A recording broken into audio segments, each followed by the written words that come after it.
Welcome to Prismeer, a land that was once covered in beautiful landscapes and mystical magic, now turned into a nightmare. Zybona, the Queen of Prismeer, has been captured by the Hourglass coven, a trio of hags determined to make this land their own. Being tasked by carnival owners from the Fae, our young group of adventurers, the young and the deathless, must determine the fate of Prismeer. My name is TJ. I will be the DM on this adventure.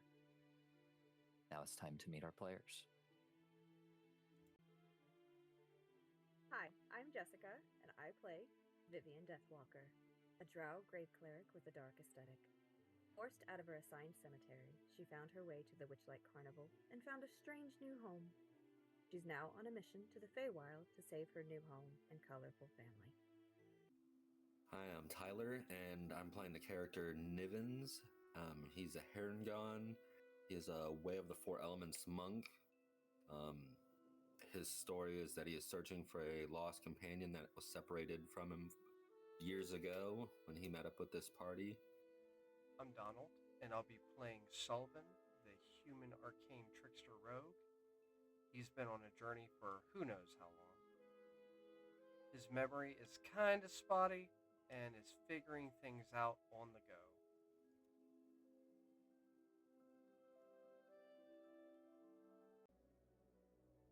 All right, guys. We are ready to pick back up. Who would like to give me a recap? I nominate Jessica. You haven't done one recently. I haven't done one at all. Exactly.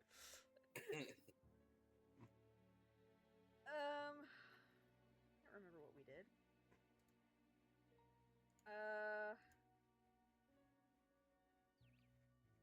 Finished up at the tower. Started heading eastward. Came upon some dense fog, and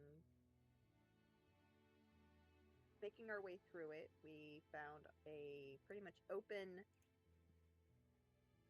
meadow hill.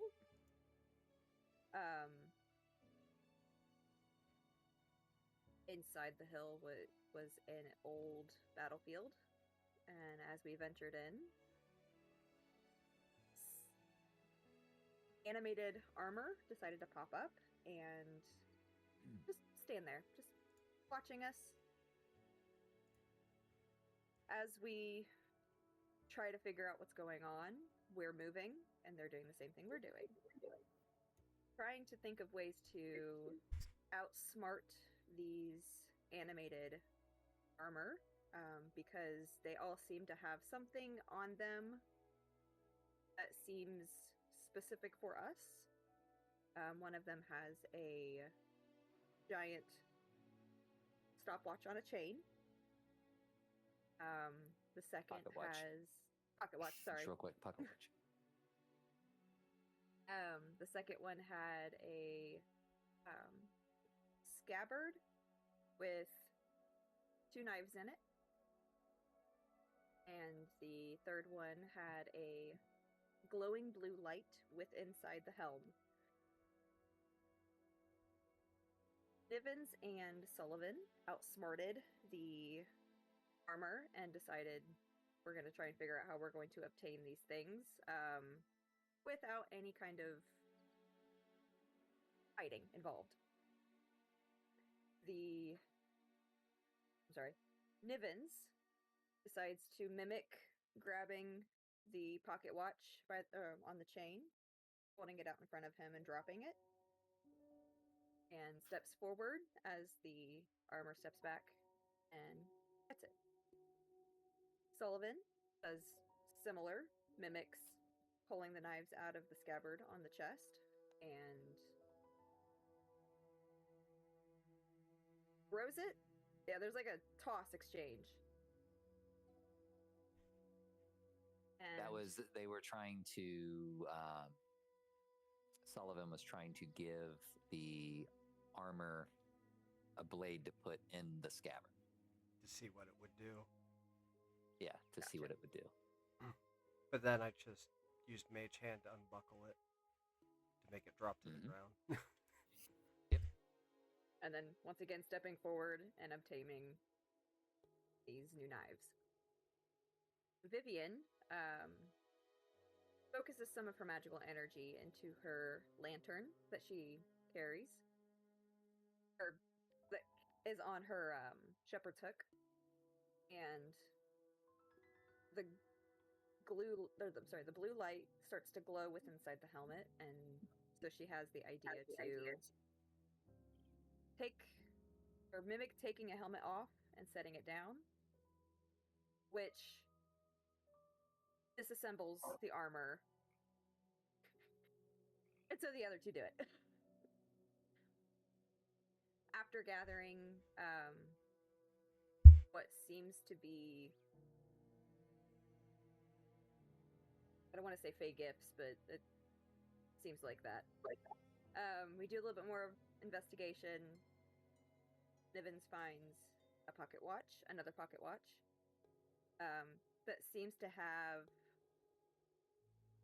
both good and bad intentions.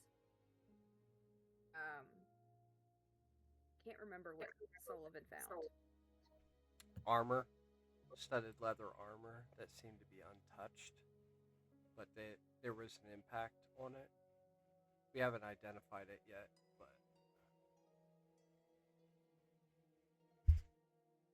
just armor. After we've gathered our things, we venture on eastward towards Telemy Hill. Leaving the area, Nivens and Sullivan have a strange feeling that we just did something negative. We probably shouldn't have done that. Venturing on, we end up finding a raft because the entire area is flooded, and we are trying to get across. Venturing across, we see some visions within the water, of different things that are happening or that we suspect are happening in Downfall. And we finally make our way to, or the fog starts to clear, and we start seeing a giant hill with feet. And we finally make our way to it, and it settles, and we ended our session docking our boat and stepping on the hill. Stop making fun of me because I'm a hand talker. I'm not. I was tracing the mountain like this. Good job. Very good. Fantastic So, job. Vision, I probably guys missed a few landed. things, but Nah, you That's all right. you did great. Go ahead and give yourself inspiration. yay! So if I remember correctly, Nivens, you still have heroic inspiration from last session, correct? What do you mean from last session? You did the recap last session, and I don't believe you used your. You never gave me any heroic inspiration. But I do already have one, but you didn't give me one from last time. I thought I did, but You regardless, didn't. either way. You never said. Yeah, Hey, you never said it. you so I never was like, said it. Did I not do good enough? No, I thought I'm sorry, I thought I did. Nah. But either way, you got one, so we're good. Okay, so yes, you I guys, did not add that pocket watch though that she mentioned. You're fine. I forgot. You're fine. I did not add that to my inventory. You're fine. What do you want me to call it, or is it just? Don't worry about it yet. You'll worry about it later. Okay. Yeah. So, yeah, you guys just landed at the base of this hill.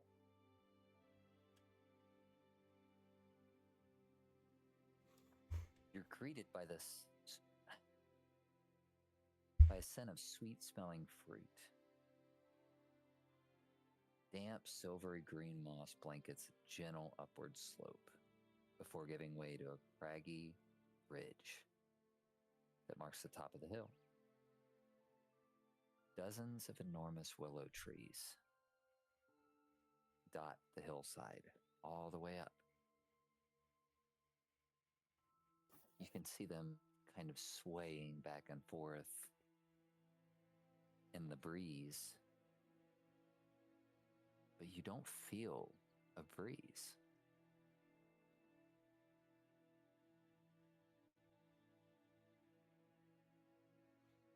What would you like to do?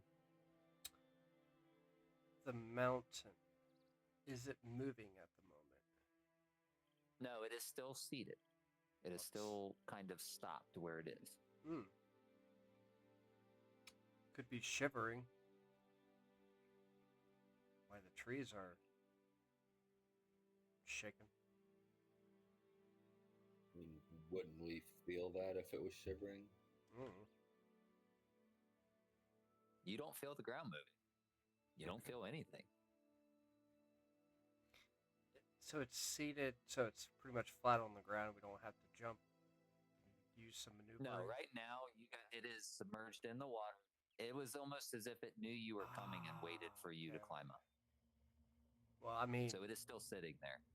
I mean, it's just sitting there waiting for us. Let's go. Sullivan's like, well, this is easier than I thought it would be. Just paddling. Okay. Do we see any like clear ways of getting up to the top, up to the cave? From where you guys are at, about halfway up, you guys do see a path, a stone path that has been carved out, heading up the mountain. You see it coming in from the east towards your direction. I mean, it's a path made. Might as well use it. And it's about a half mile up the hill. I'd rather be on a path than try and trudge through the trees. Same. All right, yeah. Do we all want to head towards this path? Yeah, I mean, I would. Now, this path, is it like flat or is it like almost like a bowl kind of deal? Is it like carved, like a giant boulder could roll through there? No. Like a gutter? Okay. It looks like it has been built this way. Not a path for something to roll down. It is definitely there for people to walk up and down. Okay. But it's more of like a walking path. Yeah, actual walking path. Okay, I'm just like... on the map it does look very Indiana Jones-ish, where it's like, oh, that's a giant boulder. No, man. No, it's not. That is not the one. And we get trapped. It some looks like a stone. Crazy magic barrier on the sides, and we got to figure out how to stop the boulder. No, nothing like that. Well, Edgar, tell my story. I only have a whole person. It wasn't. Now it is. Thanks, Donnie. Anytime. No, it's not. You're good.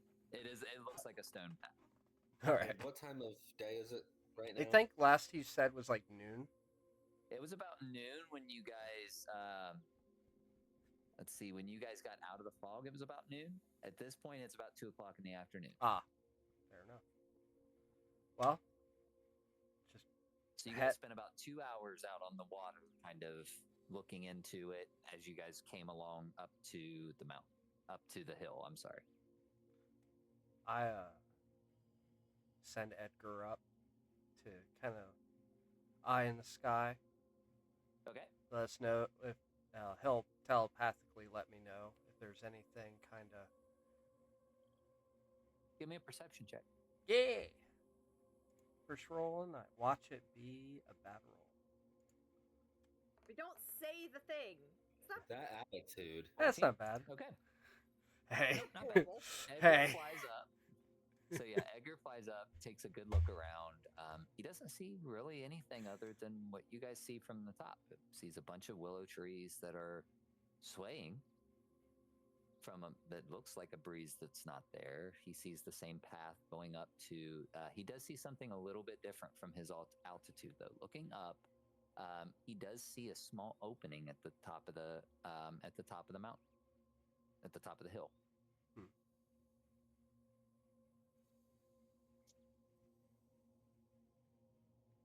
Okay. Seems clear enough. Edgar doesn't see anything. Can I take a closer look at one of these swaying willow trees to see if I notice why it's swaying without any breeze? How close are you getting to it? 10 feet. So you walk up, you don't really notice anything different about it. It looks like a willow tree. I don't feel comfortable getting any closer.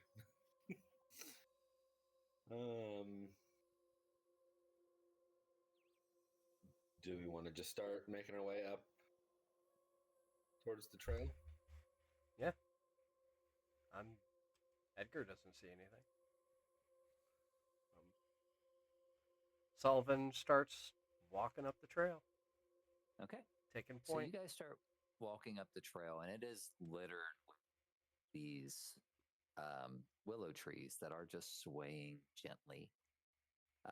Again, in a breeze that you can't feel. As you guys are walking up, you hear all three of you hear a strange voice. Oh, we have visitors. How long will you be staying?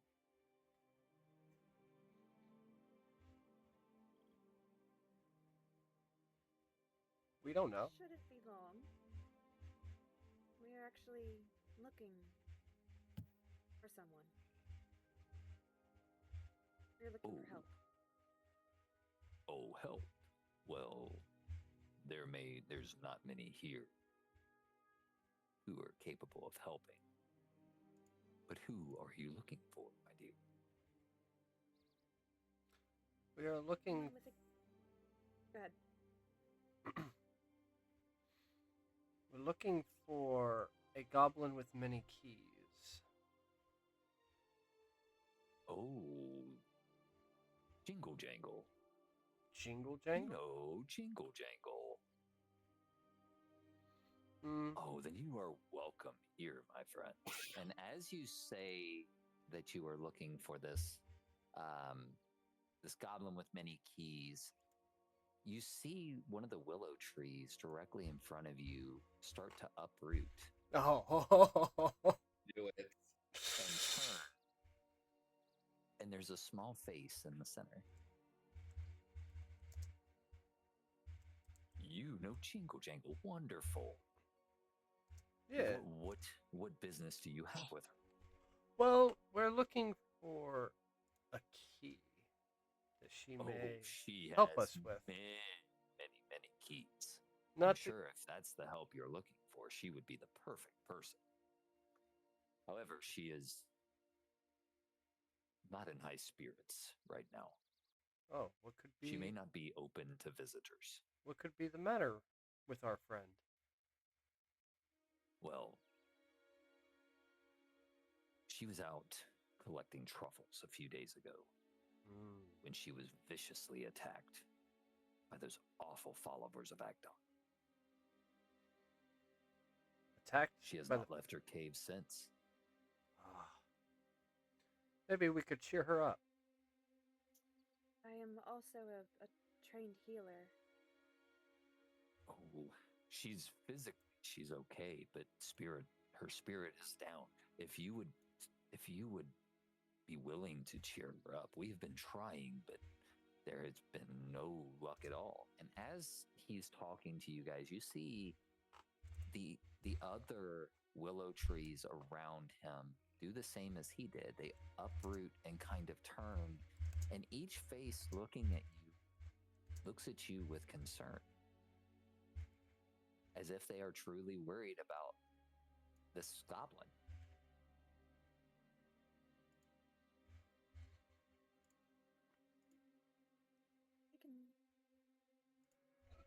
at least try, right, guys? Yeah, we can certainly try and help our friend Jingle Jangle. Oh, well, if you're willing to help, she loves snacks. So any kind of small snacks you can give her or anything like that will really help to brighten her mood. But again, I don't know if she'd even be willing to talk with you right now. I know something that she... Does she like wine, perhaps?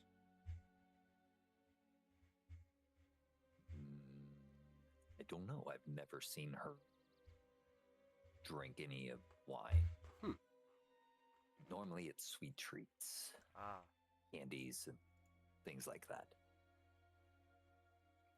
I look at the bottle of wine we have. See what kind. Is it a sweeter wine? It is a deep red wine. The I name's don't- unfamiliar to you, so you're not sure if it's a sweet or a dry wine.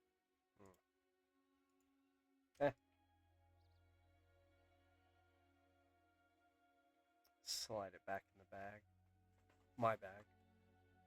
Like, I don't really have anything sweet. Well, I'm sure we could figure something out. For our good friend Jingle Jangle.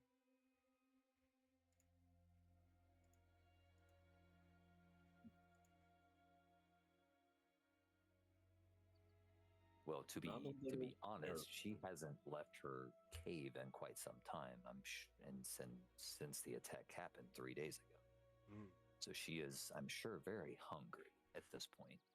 Oh, we have plenty of food that we carry with us. That may work.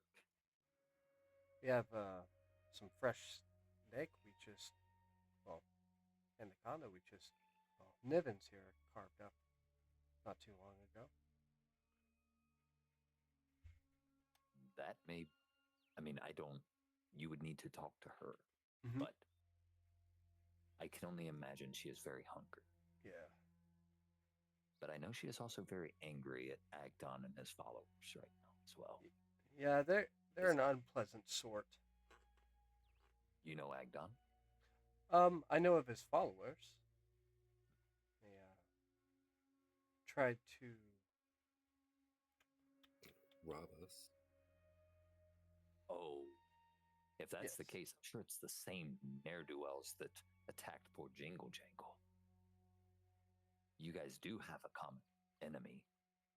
Yes. Here, let us lead you to a cave. Oh, that would and be... he kind of turns, and they kind of split to open up a path for you guys to walk freely through the willows. That would be lovely.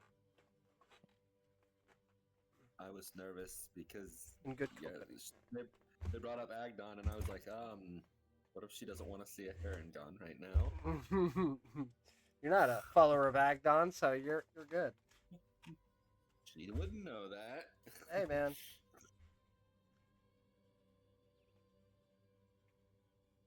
Okay. Yep, we follow. Or I follow. I don't know about everybody else. But it seems like we're following. Yep. Yeah. So, this front tree, the one that's been talking to you the whole time, turns and just kind of slowly trudges along with his roots, kind of wrapping out as he's walking. It's not a fluid motion, and you realize the swaying that you guys have been seeing is not due to wind, but due to the trees themselves slowly swaying back and forth. The roots are intertwining and moving as he walks up the hill, leading you guys to the path, and he continues to lead your way up. As we're going up, Vivian wants to just kind of check the area to see if there's anything that we could gather from the area to also potentially present to her, be like, here. I didn't catch her name. What did they call you? Vivian, go ahead and give me a perception check. Oh. Never mind, it's a 1. Yeah, you see nothing. Matt, you're so distracted by the beauty of this hill that you don't see anything else. Willows It's are the- the tree. Exactly. It's the willows themselves, the beauty and almost the dreariness of the willow. Oh, wait. You said you asked a name? Yes. What Oh. do your friends call you? I'm Tellamy Hill. Oh, you're oh. With my sense of hearing, I believe I just heard the box of common sense chime. Okay. Vivian, you notice that the bag of holding starts to glow. And she'll reach in and pull it out. Okay. Do you open it? The box? Yeah, I'll go ahead. Okay. And Okay, so Vivian, you open the box. Oh. Alrighty, so I've been listening to what you guys need to do, and you need to present something sweet. Mm-hmm. I also heard that you have wine, Yeah. and we're dealing with some willow trees. Now, I've also heard that willow trees don't typically seep, but these willow trees seem pretty concerned, and weeping willows do seep. So, can you see if there's any weeping willows? We can collect some sap, and then we can have Nivens kick some fire, and we can make some candy with the wine and sap. That's a why are you not playing? that's a Give me a nature check. that's a huge one miss box. We don't know. Tell me Hill. Yes. Would you mind us gathering sap from maybe a willow tree up here, or not to harm anybody? Oh, I how don't much wanna- do you need?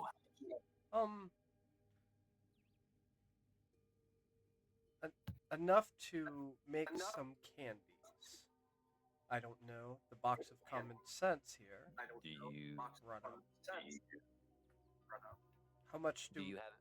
How much would we do you need? have The box of something- common sense. Go ahead. How much sap would we need? Box of common sense. I've never made candy before. Depends on how much candy she would really need. I would say we would probably need about a few handfuls to make a batch. We still have the wine glasses that we found at camp the first night? Yeah, I wouldn't see why we Yeah. wouldn't. Yeah, you do. Wow, box of common sense. I didn't know you knew how to make I would candy. say 2 wine glasses for a batch. Okay. So you guys hold out these 2 wine glasses, and the tree looks at you. Oh, why, sure. And it kind of moves a limb over top of the glasses and twists the limb as sap kind of seeps out and runs into the glasses, filling both of them. Oh, that's There, awesome. will that be enough? I don't Be know. plenty. Okay. I didn't know if the box could see or not. Box can see. Box can see. Box can perceive everything around it. Okay. Now, Box has blind somebody sense. drink, Mhm. somebody Blind drink sight. half of the wine.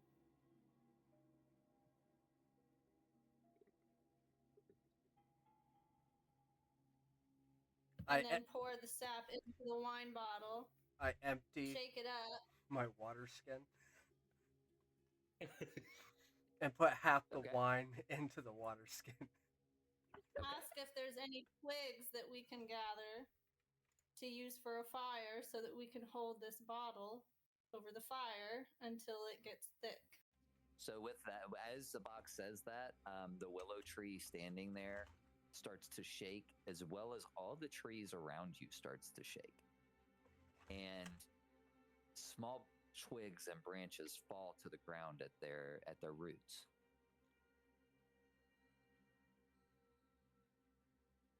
I gather twigs. I help. I've got a fire starter. Oh yeah. Sick. Yeah, Yeah, I've got. I was gonna say you are a fire starter. Oh, yeah, that's right. Okay, yeah, I'll do that because we did decide it doesn't do damage. TJ told me the first time it does damage, and we realized it doesn't. Yeah, it doesn't. Yeah. Keep your inventory yes. for if you have to lend it to a friend. Yeah, okay. I'll keep my flint and steel in case we direly need it later.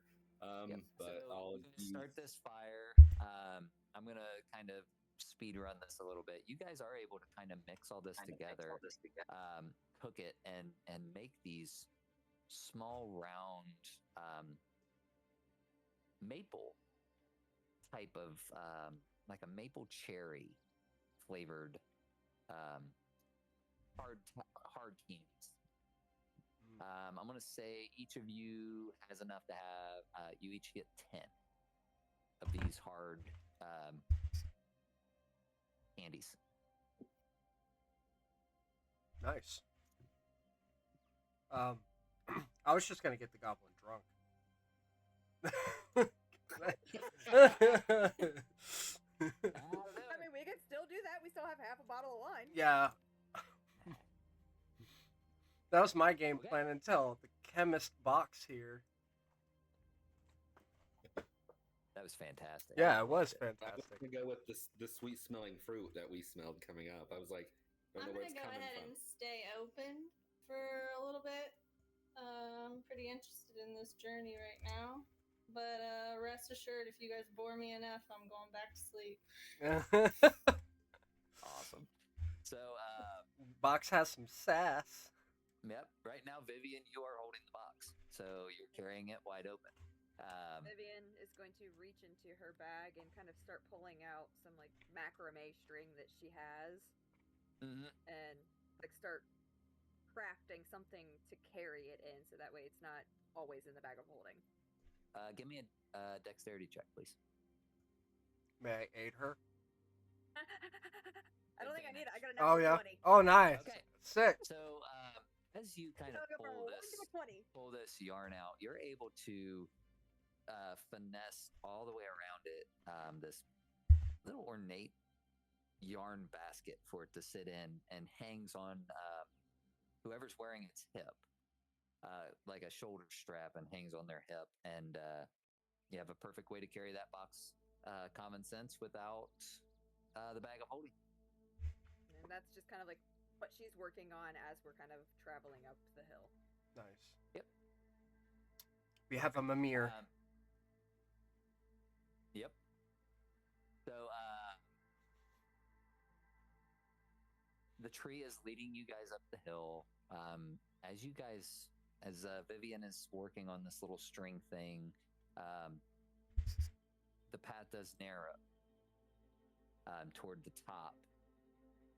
So Hiccup is not going to be able to make the trudge up the mountain the rest of the way. Sir Talavar is still on hanging from his side. I thought we strapped him up top. Yeah. Or on top. I'm sorry, he's on top of me. You're good. I apologize. You're good. If I may say, isn't Hiccup a snail? Can't he Climb the hill. climb the hill? Climb the hill. Okay. Climb Yeah. A big snail. Yeah. His problem is I he can't get into I the. also He must can't get add into the. Boston common sense. You're fine. You're good. So the issue necessarily isn't the fact that he can get up to the cave; it's the fact he can't get into the cave. Okay. The cave mouth is too small for the snail to actually fit into. Okay. And isn't the cave up higher? That's the art. It is actually ground. There's a path that leads straight up to it. The artwork Okay. is kind of deceiving. It's really hard to go just strictly off the map because it's not to scale. It's a super Okay. old school way of map making.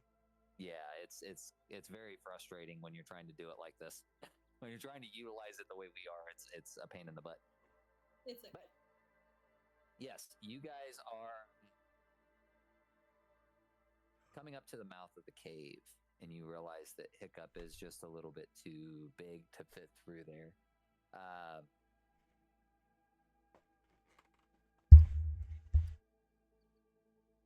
And the tree turns to you and just says, "Okay, this is the cave. This is where Jingle Jangle lives. She's normally very upbeat and happy. But the last 3 days, we have not heard or seen from her. So please be gentle and be kind as you speak with her." Well, of course. She's our friend. Give me a deception check.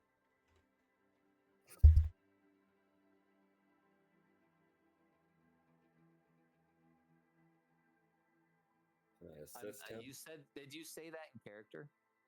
Or did you just say that because to say it? Let me clarify that.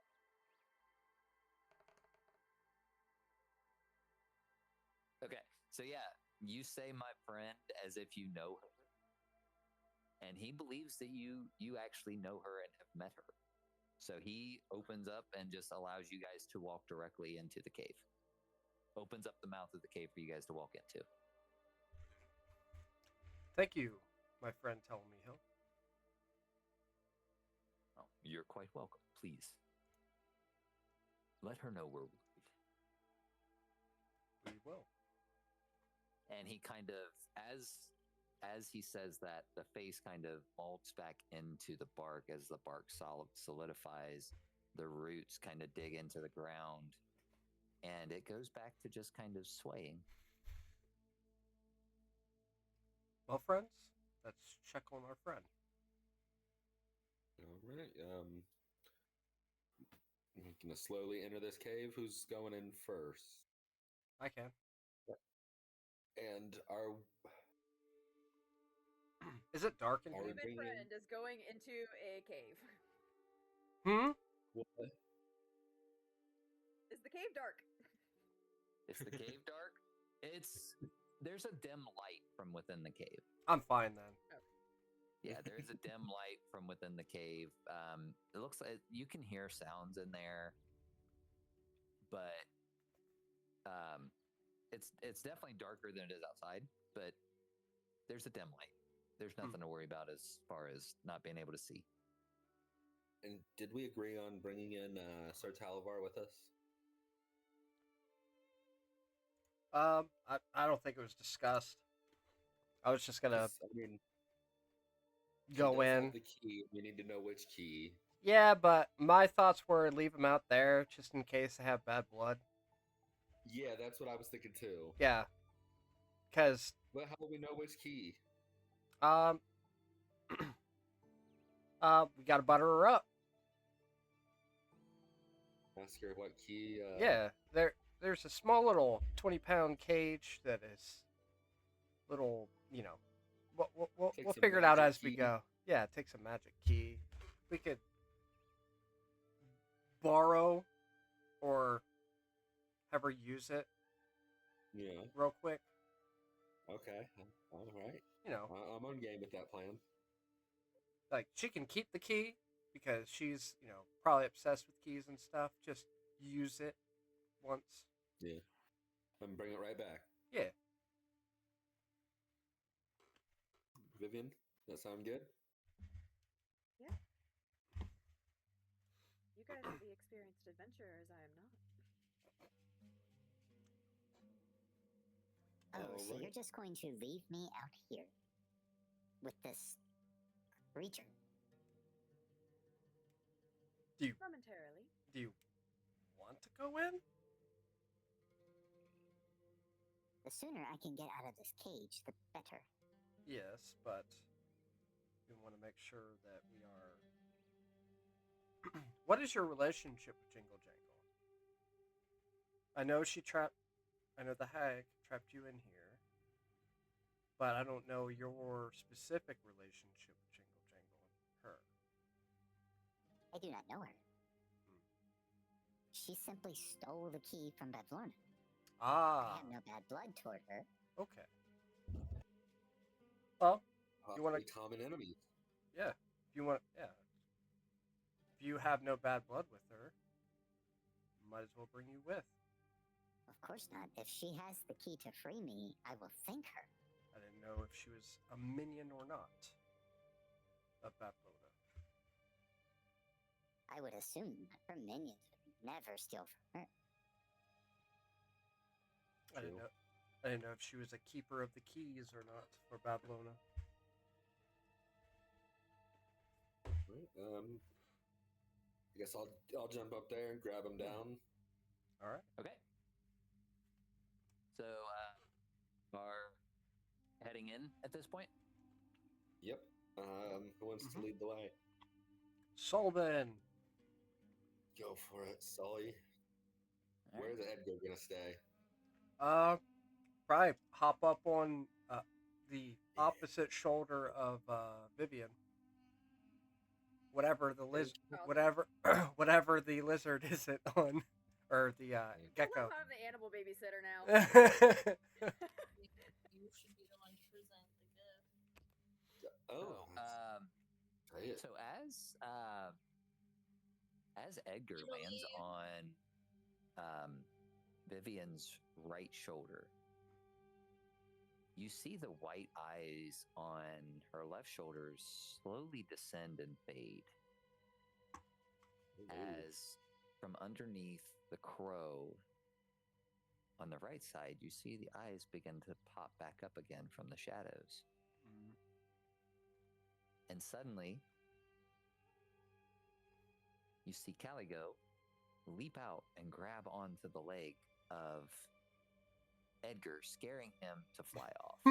Oh no!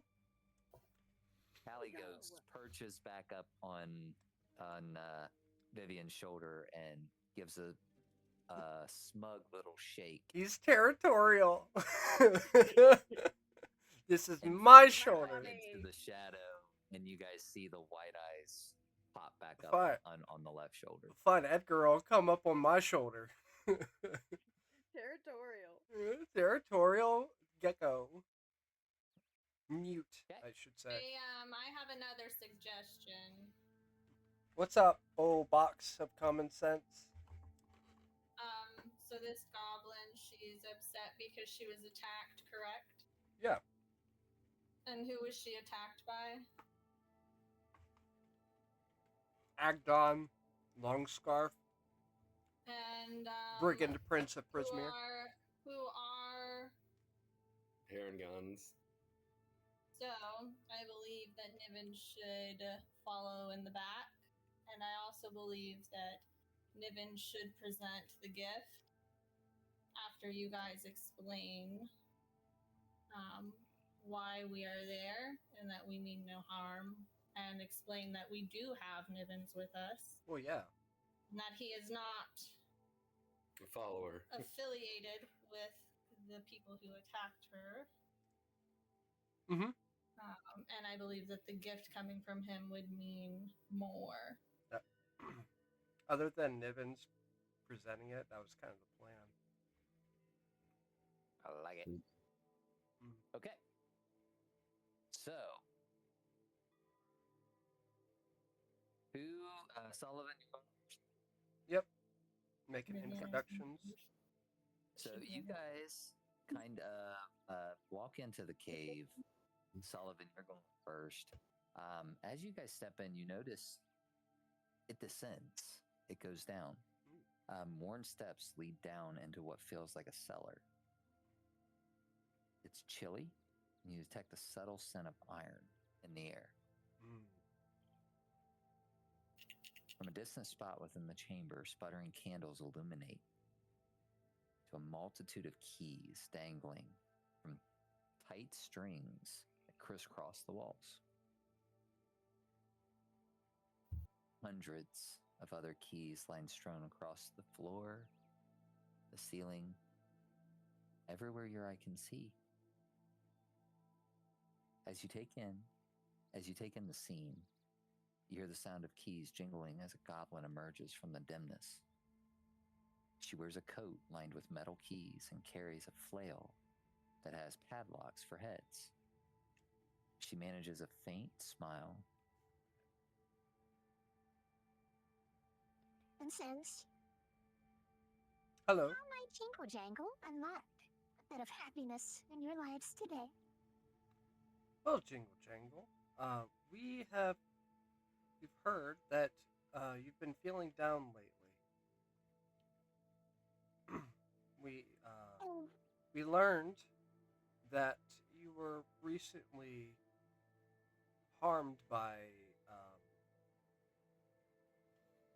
the brigand prince's minions, and we wanted to try and oh. cheer you up. Jingle Jangle does not like that done. He spends his followers for carrying Jingle Jangle.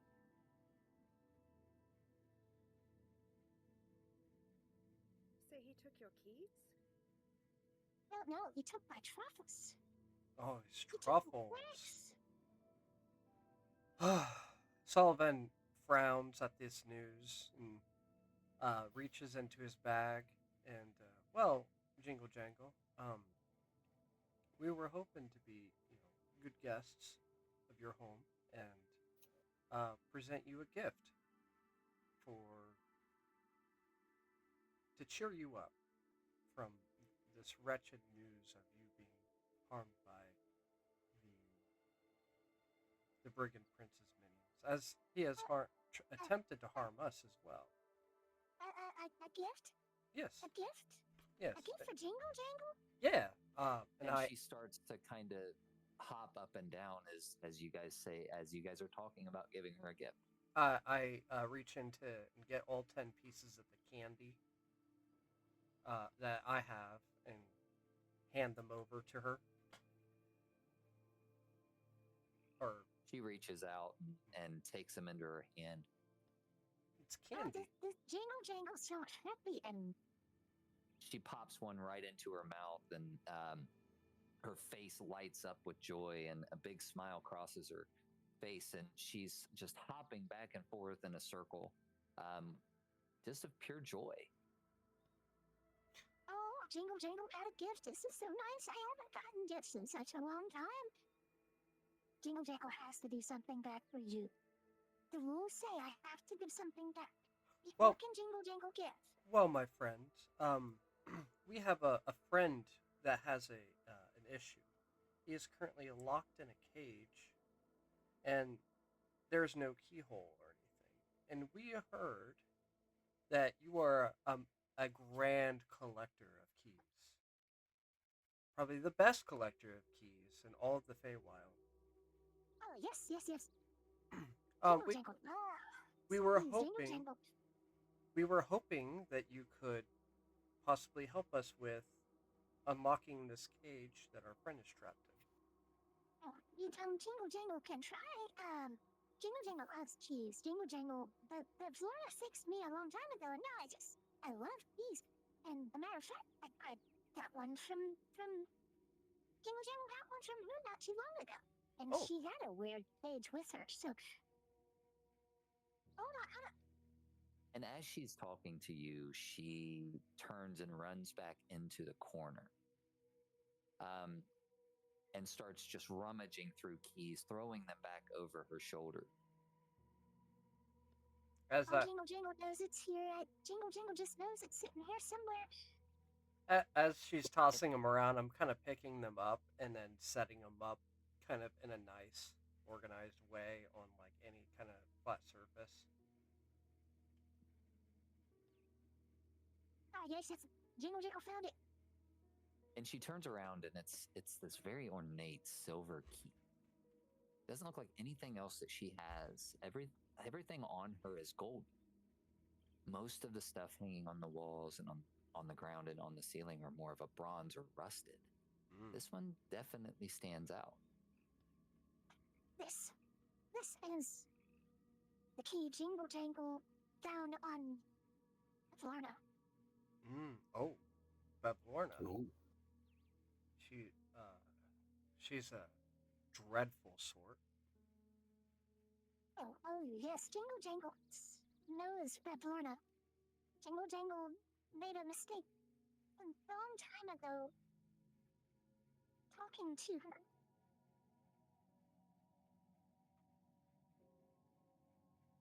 You made a mistake talking to her?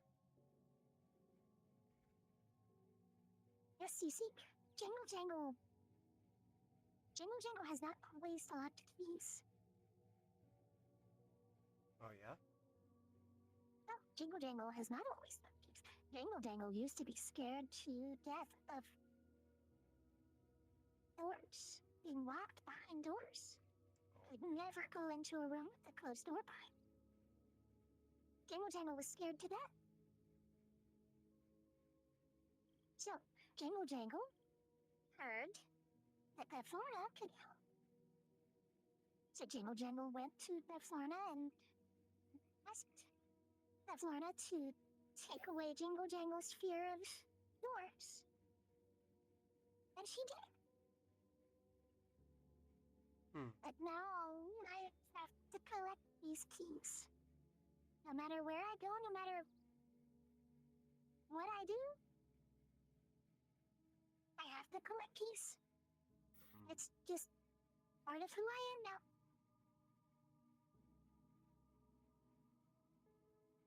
I'm not good at talking in third person.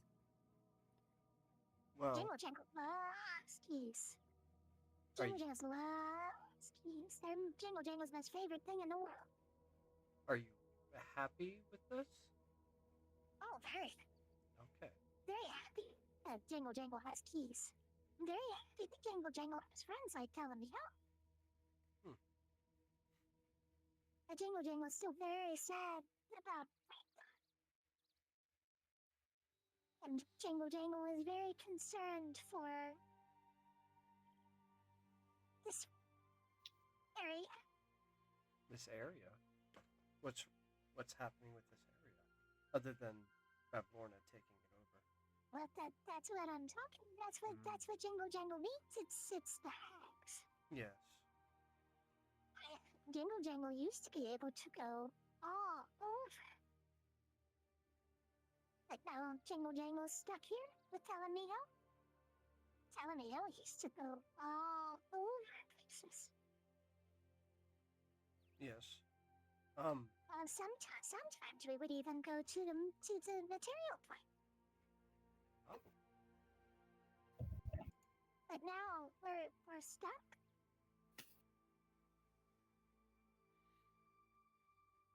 Well,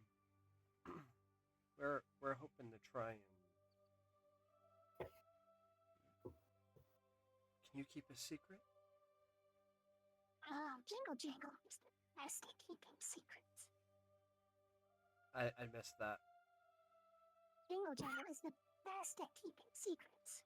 Well, Jingle Jangle, this secret is between me and my friends and you.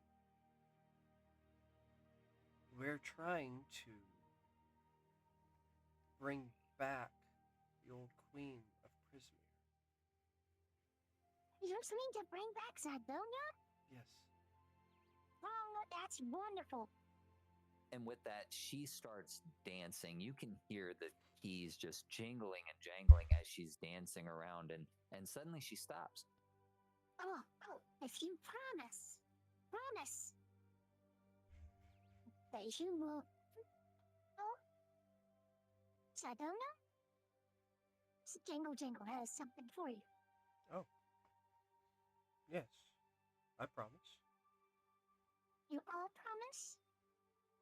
I look back at the others. Yes, This this is is why we were sent here.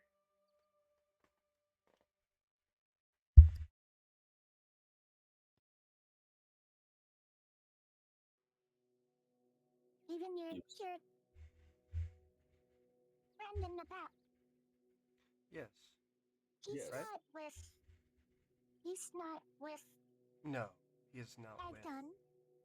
No. Okay. He is a good one. I've seen a lot of people look like him, but not all. I don't know. Jingle Jangle just didn't know. That's fine. So With that, Jingle Jangle turns around, runs back over to a desk, opens up a drawer, and pulls out an ornate key. It's gold,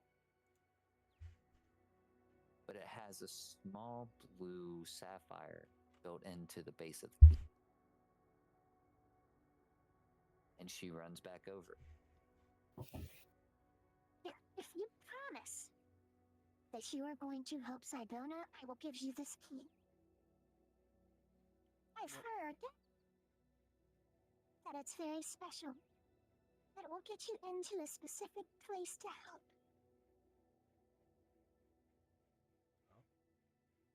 Somewhere in thither. Thither?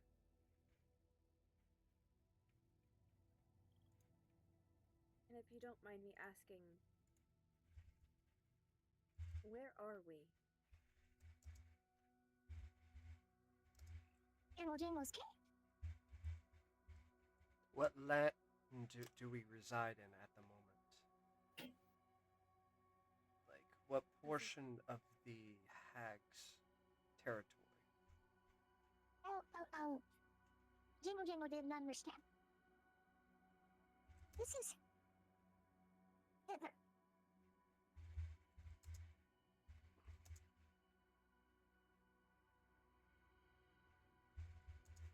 And the key. This is the land of Sidona. Not Sidona, I'm sorry. This is the land of Bablorna. This is hither. Hither. And the key works in thither. That is thither. Thither. So it's hither and thither.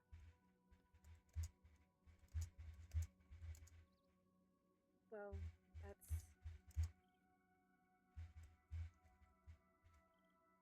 Two lands. Do two of the witches occupy one? No. No. There are three. It has been broken into three. The final place is Yon. Yarn. Yon. Yon. Y-O-N. Hither, thither, and yon.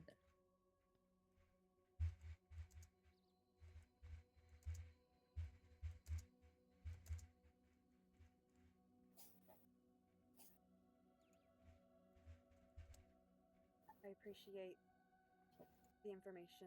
It's just trying to figure this place out.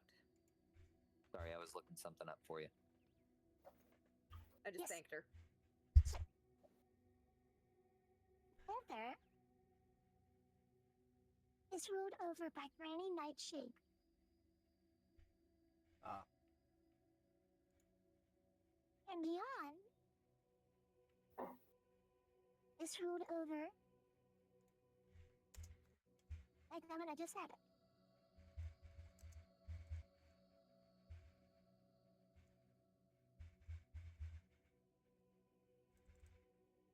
By Edelyn Moongrave. Thank you. And you are quite welcome.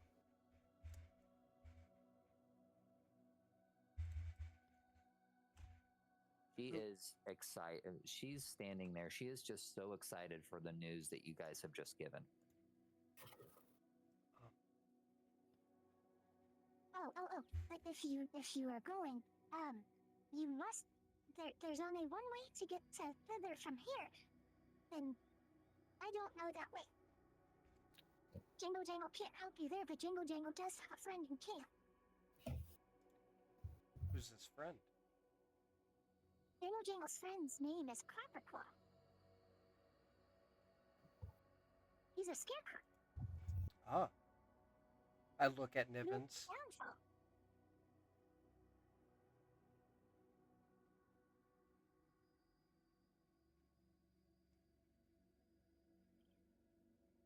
If course, he lives in Downfall. He can help you. He knows how to fly one of Babylonia's balloons. Hmm.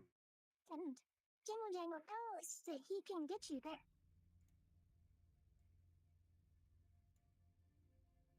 But you must be careful if you're going to Downfall.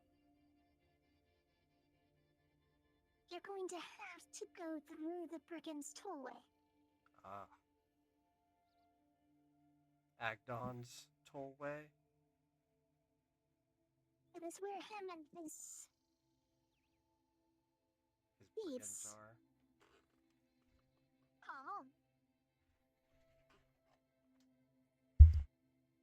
Oh, I motion for Nivens to come forward. This is my friend Nivens. And this is our friend Sir Talavar, and I will hold up the cage and explain that this is the locked cage that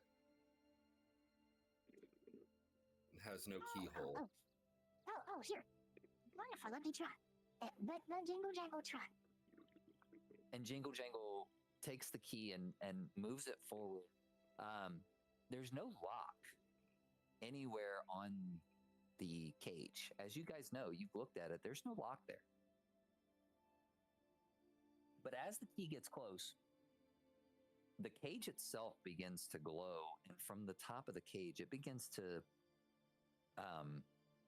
fall apart, disintegrate into this sparkling lights that fold up as the cage starts to collapse from the top down, freeing Sir Talavar. Oh, wonderful. I can finally spread my wings. And he starts fluttering his wings a little bit, flies up, and is hovering just right in front of you guys. Oh, this is much, much better. Thank you all so much for freeing me.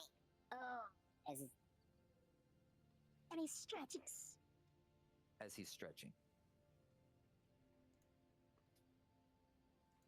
Thank you, Jingle Jangle. You are a good friend. Oh, Jingle Jangle's just happy to help.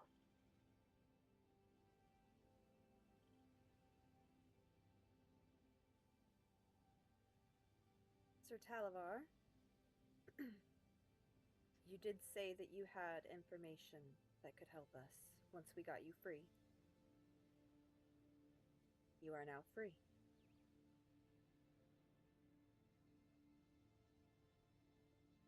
yes, that is true. That is correct. I did promise you more information.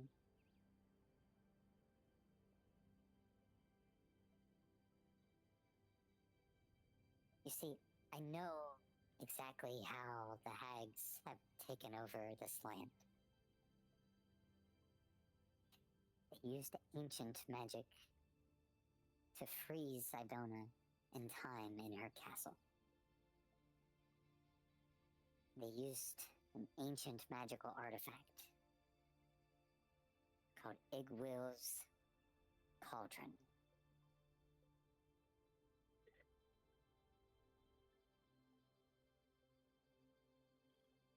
That doesn't sound good.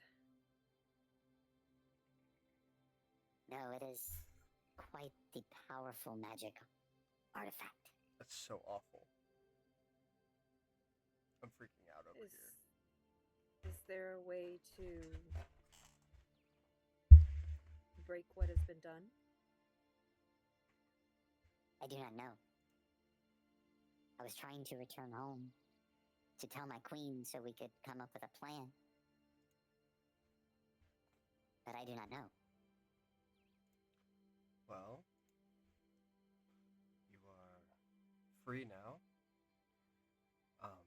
Is there any way that we could contact each other via long distances?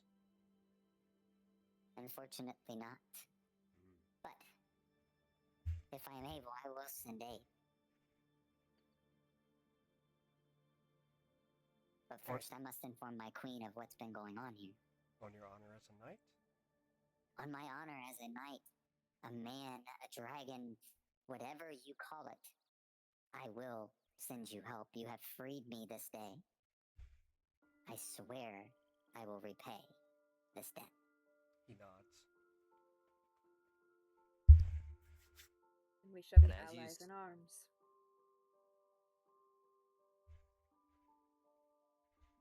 Thank you all again for freeing me. But I now must go. And with that, his wings flutter and he takes off as quickly as he can out of distance to where you guys no longer can see his small form flying away. And you're left in this cave with Jingle Jangle. Thank you, Jingle Jangle. Oh, like Jingle Jangle said, she's just here to help. Well, hopefully, brought you good news and cheered you up a bit. Oh, yes. That cheered me up tremendously. I actually think I might use the cape today. Jingle Jangle will go out and tell you what telling me. Well, make sure you thank them too. They helped us make this delicious candy. Oh, telling you, wonderful friend. Tony, that has been more fun than sounds. Very, very good. But I must ask you one more thing, my friends. Anything. If you're going through Brigan's Tollway,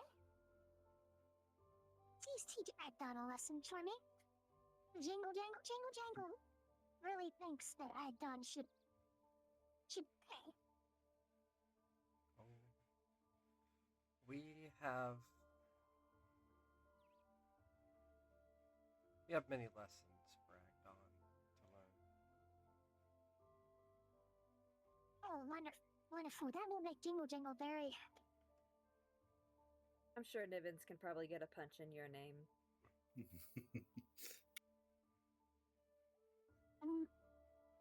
And with that, again, she starts popping excitedly with the keys just jingling and jangling, and she reaches her hands out towards you, Sullivan, trying to get you to jump along with her. I jump. Okay. I jump along with her. So you reach out, you hold the small goblin, jumping around in the circle as Nivens and Vivian, you guys are watching this. You're hearing the keys just jingle and jangle. May I Vivian, suggest that Niven should not jump for joy with them because it gets dangerous. Vivian, seeing the joy in the goblin after the giving her some good news for a day, she cracks a smile. Okay.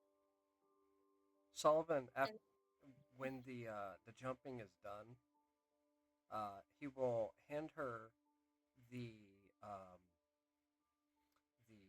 water skin full of wine and try and impart to her how to make more of the candies.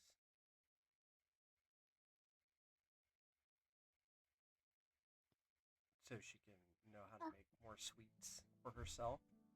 Okay, so you guys go through the process of teaching her how to make these candies, right? Yeah. Is that what you're telling me? Yes. Uno momento.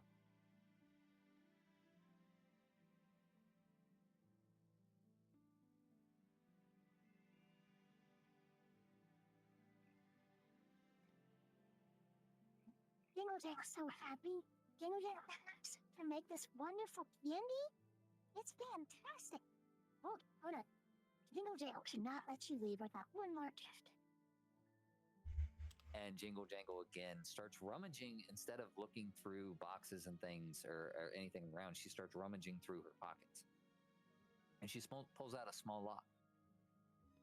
Oh, Jingle Jangle found it. Here, take this. So, Sullivan will take it.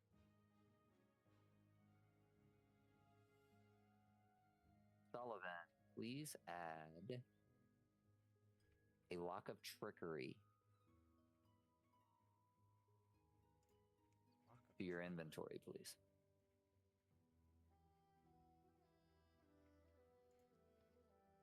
it's a lovely little thing I found. The Jingle Jangle found not too long ago.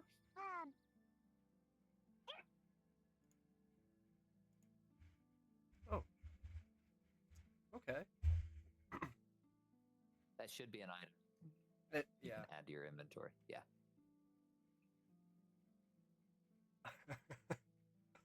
Beautiful.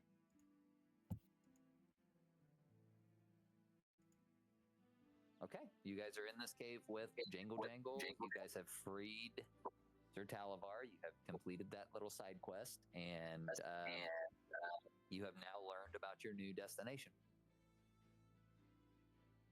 About a new destination. Let's put it that way. Well, this was fun.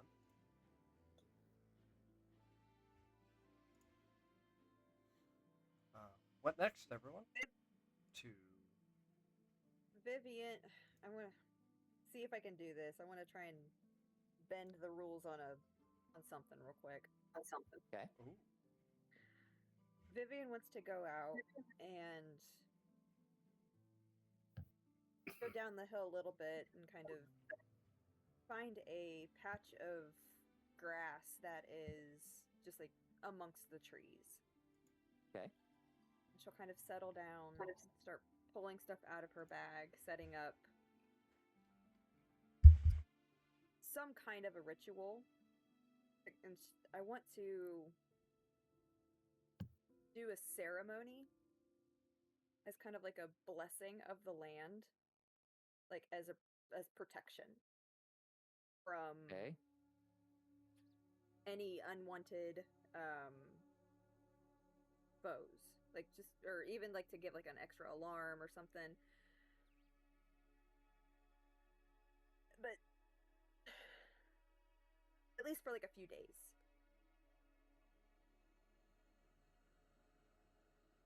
As you set this up, as you're starting to lay out all of these items that you need for a ritual, you catch the sense of magic in the air. Give me an Arcana check.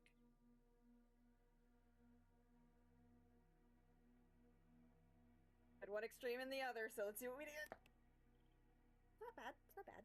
Not bad. Arcana 18. Okay.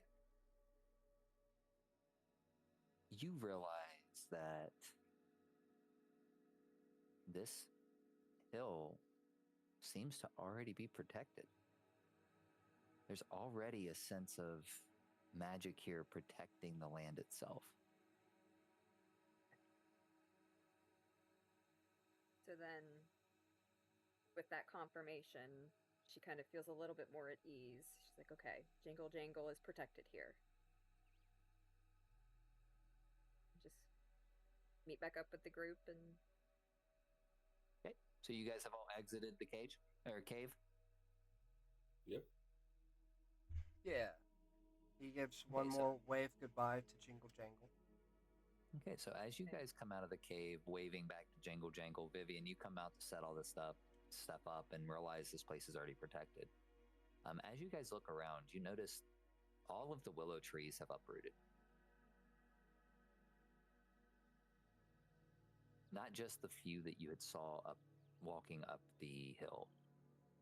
They are all joyously dancing back and forth, branches swaying as if they are celebrating. They are ecstatic at the fact that you were able to raise the spirit of their dear friend Jingle Jangle and are celebrating you guys as you descend the hill.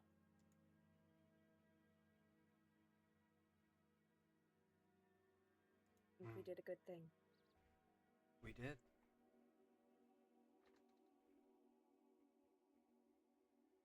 Okay.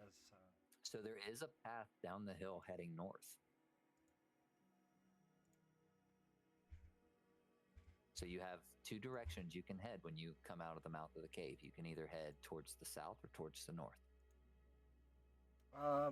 We're heading north anyway, right? That is correct. Thanks. Yeah. That's I'm gonna say you guys grab Hiccup. yeah. My boy You Hiccup. guys start heading Our girl. Whatever snails are. north. Okay. Do do do do do do do. Ba, ba, ba, da, da. What time do I need to? Oh, we never decided on something. I just didn't know how late it was too. Don't know how long we've been here. Okay. It's 4:11. 6:30. 2 minutes. So, how we doing on time, everybody? We got a hard stop or anything? I don't Yeah, have not hard at the stop. moment. Okay, cool. We good to keep going? Yeah. You still recording, Donnie? Or Yep, I'm still recording. okay, cool. So you guys descend down the back of the mountain. It is still sitting still. It has still lowered down to where, again, you guys come up in this water is still flooding the area. You still hear in the distance the sound of rushing water. But on the backside of the hill, it seems to be much louder.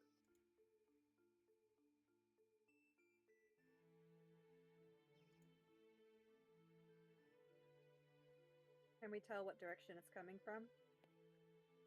It is coming from from where you guys currently are. It's from the north west, a little bit northwest.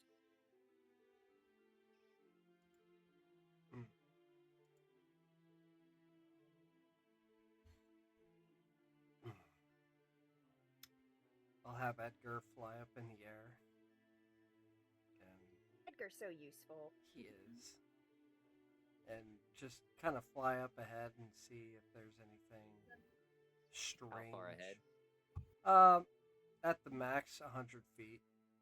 100 feet? Yeah. Give me a perception check for me. Yep. Oh, need to hit the number, not the. 13? Yep. So as Edgar flies about 100 foot in front of you guys towards the sound,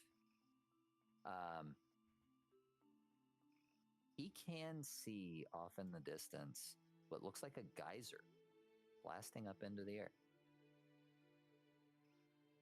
There's a geyser up ahead,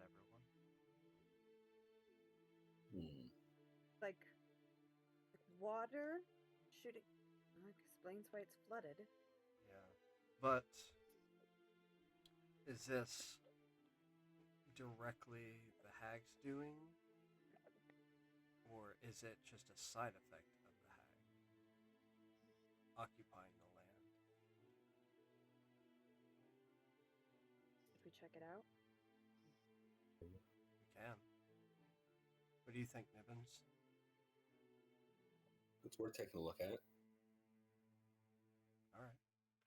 We'll check out the geyser then. Okay, so you guys start moving toward it. Is that correct? Correct. Yep. Okay. So you guys start moving toward it, and off in the distance, you guys do see the same thing that Edgar was seeing. Large plume of water blasting up into the sky, about quarter to a half mile in front of you. You can't really see where it's coming from.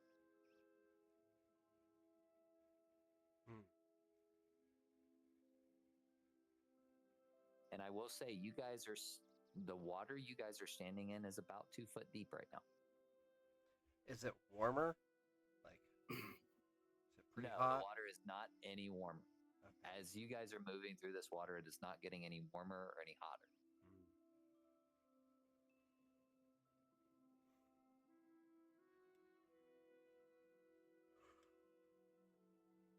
Do we want to keep getting deeper in this water?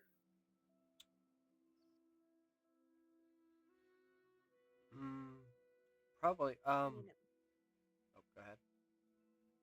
I was just gonna say at least until we get to a point to where we can't go any further. I concur with that. Ready. All right, so as you guys continue to get forward, the water does continue to get deeper and deeper. You guys get to about 500 feet away from where this water is shooting up into the sky, and you're at chest deep water at this point. And the temperature still isn't any different. Nope, temperature's still the same. Edgar will fly up ahead and kind of see the surrounding area of this. Give me a This perception geyser. check. Perception. Oh, that's better. 16? Okay, so as he gets closer, he gets to within about 400 feet of this thing. And he's able to make out, it looks like it's almost shooting directly out of the water itself.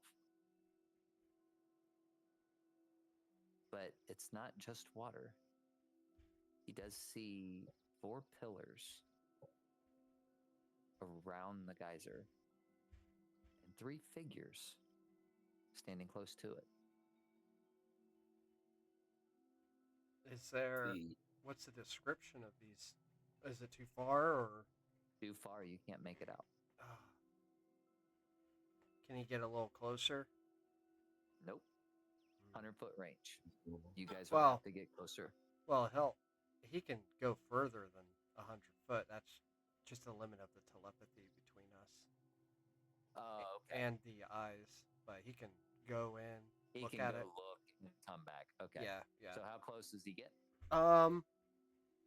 Close enough to get a kind of clear description of them. But if he thinks he's going to be at risk of getting attacked, he's not going to get closer.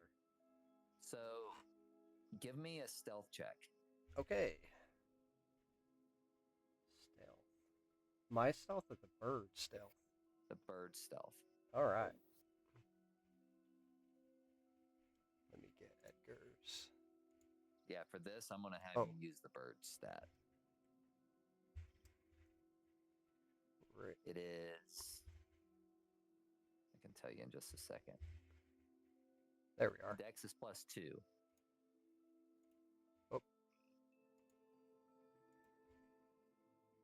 How do I pop up their?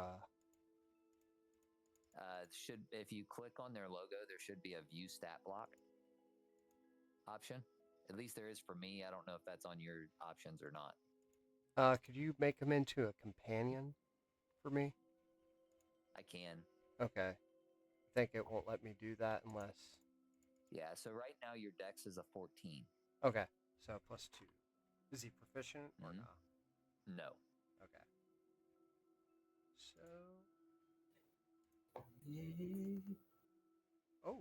So 19. 19. Okay, so Edgar's able to kind of glide in stealthily around and get within about 50 feet of the geyser. He gets a good look. There are 4 pillars that are standing near the this plume of water coming up, and getting a decent look now from where you're at. It is not coming directly out of the water. It is actually on a small piece of dry land, maybe about 50 foot in diameter. And sitting in the center of it is a large well that is producing this geyser. Around the base of the well stands 3 large figures, all 3 very hairy from head to toe.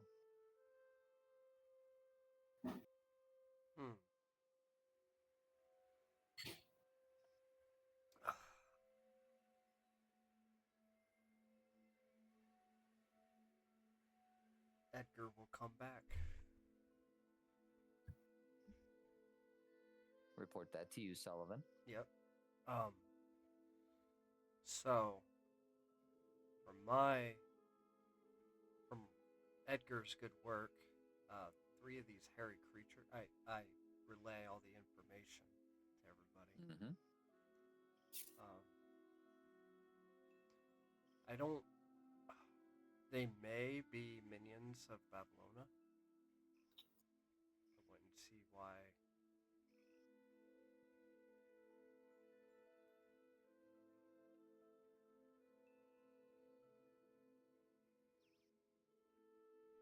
I don't see the point of flooding the land like this, but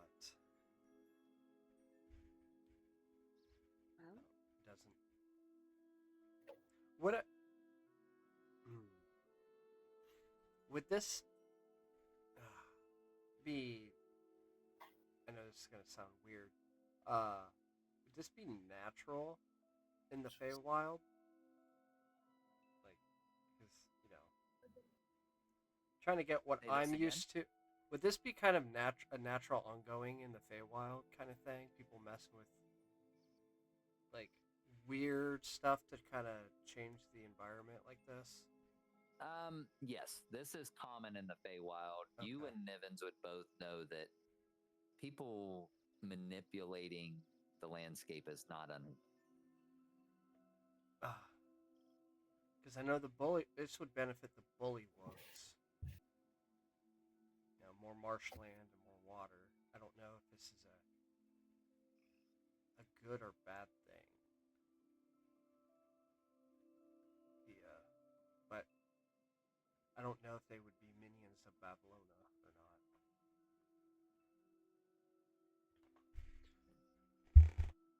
What do you guys think?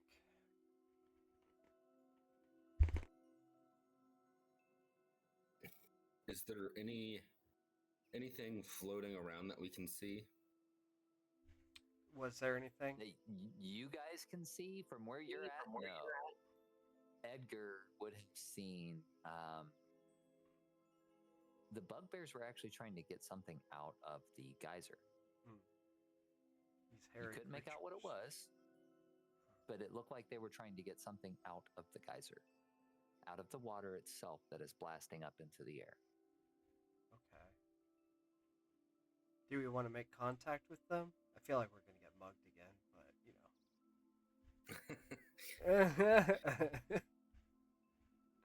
well, the And what last if they need- encounter that we had with bugbears was not unpleasant. This is true. Could be a giant egg. Oh gosh, I told you guys it was bugbears. Dadgummit. Yeah, you did. You did. Well, Dadgummit. plus I slipped. you're good. Continue. Go Plus it's not even bugbears. Last people we talked to were hobgoblins. And these were Oh. Yeah, That's I was not going to say, bad I haven't heard of these things. yeah, they're hairy. Yeah, they're hairy. Like think of Chewbacca with longer arms. Hold on. And- I've got a picture of one. Oh, okay. There you go. It's just got a pumpkin on its head, but that's a bugbear. Think of a goblin with hair. You guys came across this guy when you guys were in the cake eating contest. Oh yeah, he's the one that had the missing Oh. brother. Yep. Man, I remembered that. Wild. Yep. Yeah, Um, so his brother's a bugbear. The bugbear at the carnival does have a missing brother in the Fey. That you guys are assuming it's in the Feywild, and you just saw 3 bugbears. I mean, we can go make contact.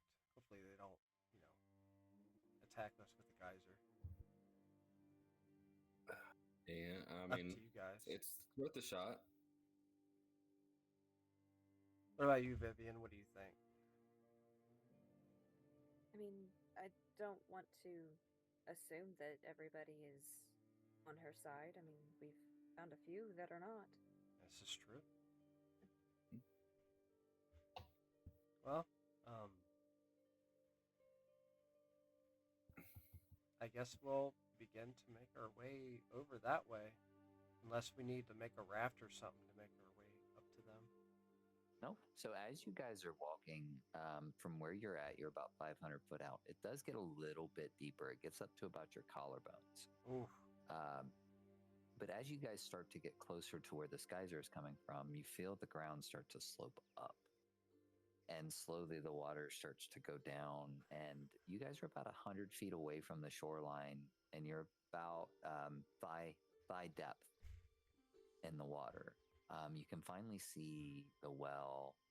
You can see the bugbears. You see the 4 pillars all surrounding this geyser on one side. How would you like to proceed?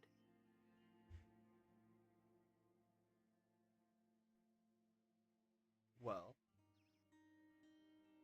what do you guys think? You want me to take point and talk to them, or you guys want? Actually, now that we're kind of like up on it, can we recognize what these creatures are? Yes, they are. You guys recognize them. They are bugbears. Very large creatures. They are wearing some sort of armor. All looks to be leather based, and all of them are trying to reach and grab into this water to pull something out. You cannot make out what they're grasping at, though. Okay. Hoping that this helps, Vivian start to walk towards them, and in what little Sylvan that she does know, kind of call out and be like, "Hello?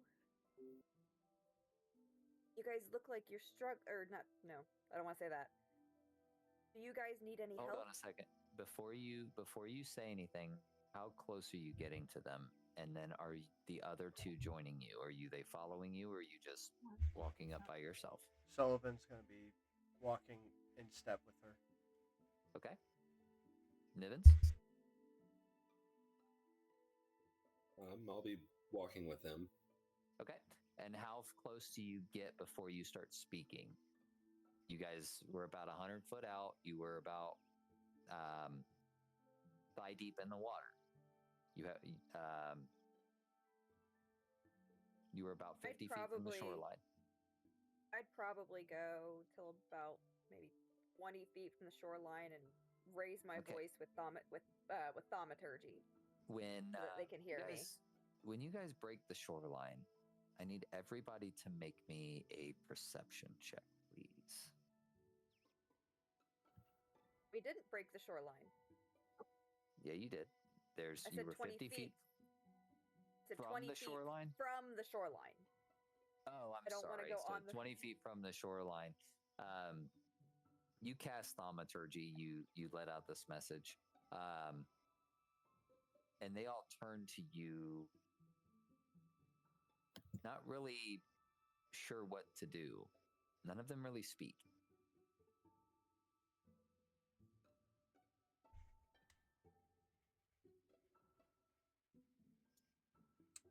Sullivan hears Vivian say something in Sylvan. He takes his hands and they don't say anything, right? They're not responding. No. So it's not like they didn't understand. It's very much a cautious look, like, who is this person and why are they approaching? Who are these people and why are they approaching me? And are they speaking to me? It's just a very, like, why are these people here? What are they doing? I just repeat Vivian's question out loud to them. Not as loud as her because she has thaumaturgy, but you know. Did you guys stop at about that 20-foot mark, or are you guys continuing to walk forward? I'm following Vivian, or walking next to her. Whatever she does, I'll do. She'll stay back and kind of be like, maybe show like I'm not threatening at all. Just more. Sullivan, you spoke to them, correct? Yeah, I yelled at them in Sylvan as well.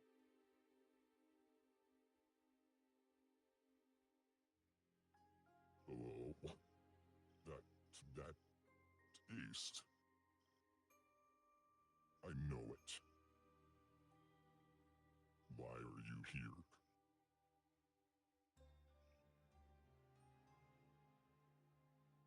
I know that what? Taste. Taste? Taste.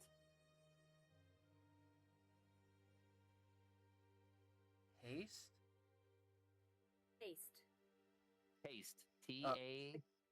Taste. Oh, okay, taste. Okay. I thought that's what you said first. Okay. Yes. He says this in Sylvan, or? He says this in common, speaking toward you, Sullivan. What do you mean by taste? You're not trying to fool me. The taste of honey. Ah. And as he says these words, you kind of see a puzzled look on his face as he's looking towards you.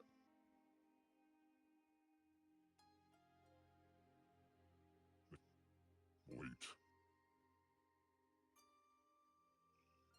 Something is not right. Who are you? You can call me Sully, I yell out. I'm closer. I come closer. What's everybody else doing? I'll stay close to Sully. Yeah. Yeah. Okay. Stick together. You guys climb up the shoreline? Yeah. I'm just coming as close, trying to talk at him.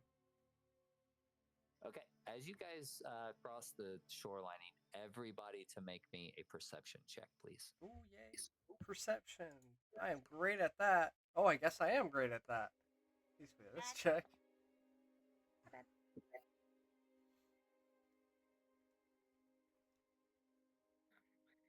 Why am I gonna add such a big number?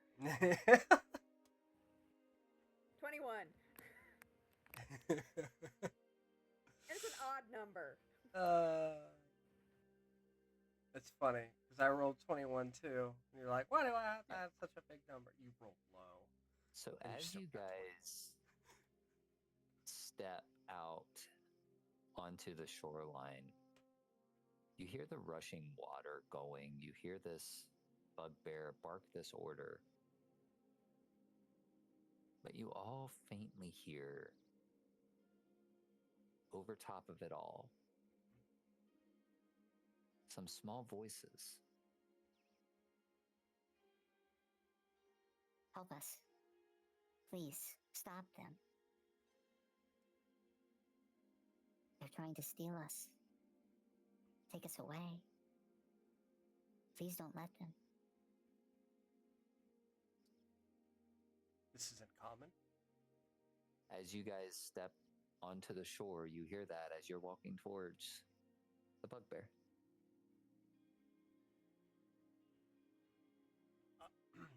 Hey! I yell out to them. What's the purpose of this?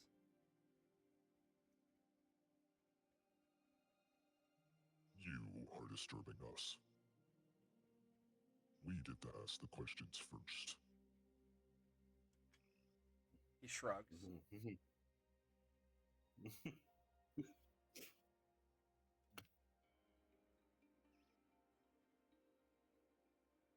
Ask your questions. Do you have any questions?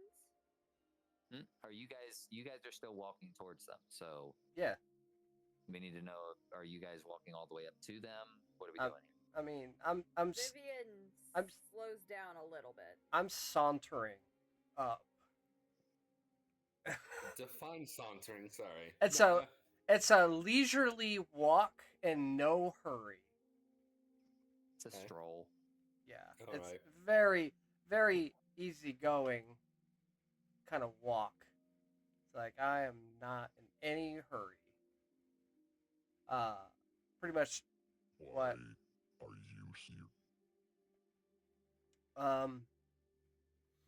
well, there's been a lot of water flowing around here recently, and curious on where it was coming from, and see you guys causing a lot of water to come out of this well. This is not our cause, and you should know that. But we're here trying to collect some items that have been lost in the swamp. Lost in the swamp. Now, if you're not here to help us, you need to leave. Well, I mean, in order to help, you have to know a little more on what's going on and how will we be compensated. You will be compensated by keeping your lives. You either leave or you help us get our trinkets. Uh, well,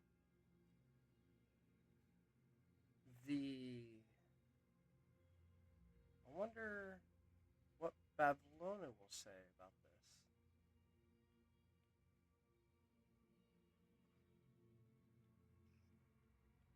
You really think I'll buy that? Are you on business with Babylona here?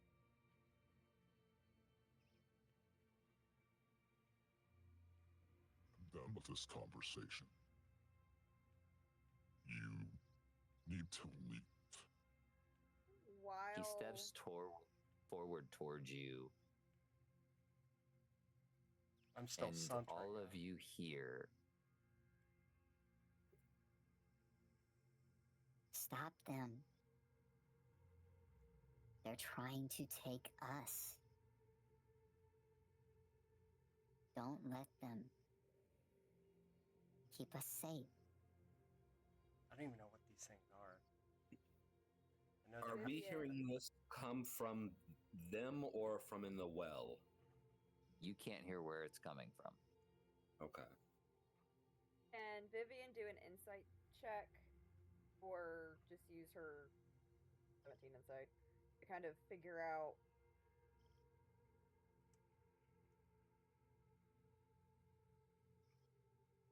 I don't even know what I want to figure out. Does one insight? we're a lot closer. So this might help. 3. Okay. I want to insight check the voices essentially. Figure out. Anybody who wants to do that, go ahead and give me an insight check. Am I good at insight? Nope, I'm garbage, but I will do it anyway. I guess Sullivan doesn't. I'm glad Vivian. Vivian, what did you get? 23. So 16 plus Okay. 7. I think Sullivan kind of is like more on the point where he was just threatened, and he doesn't like being threatened. Like, Okay. you So- wanna back that up? Or even if I Hold can on. like figure out where this is coming from. Okay. Hold on just a second. Nivens, Yeah. when you were trying to figure out whether these voices had good intentions or bad, you were listening so intently. You hear something else. Everything around you seems to move slowly. almost as if time is stopping. And you hear Oh a no. ticking of a clock as everything around you stops in time.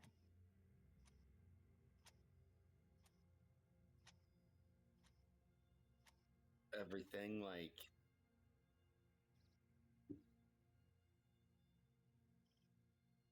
Everything around you stops. You continue to hear this ticking. Then you hear a voice. Over, rabbit. You came up just a bit short. I can help you. You just have to ask.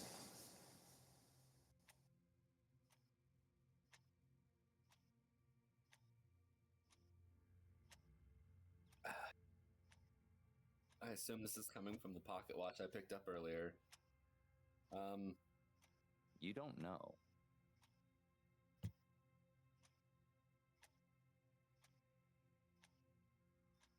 What do I need to ask of you?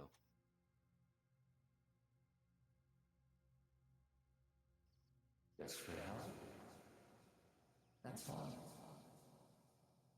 It is hard to decipher what you're saying. I can't. Just for help.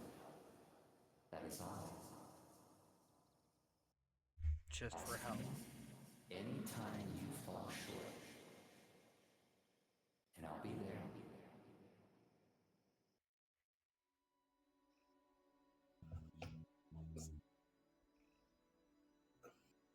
So time is still stopped at this point, correct?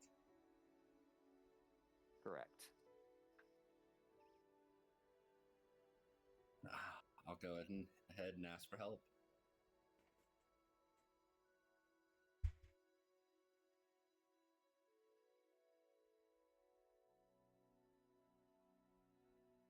Wonderful. Let me give you some assistance. With that,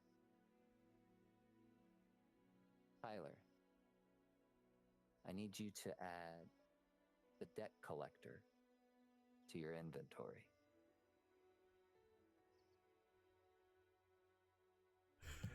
The debt collector? The debt collector. That. Okay. So with that, with all that just happened,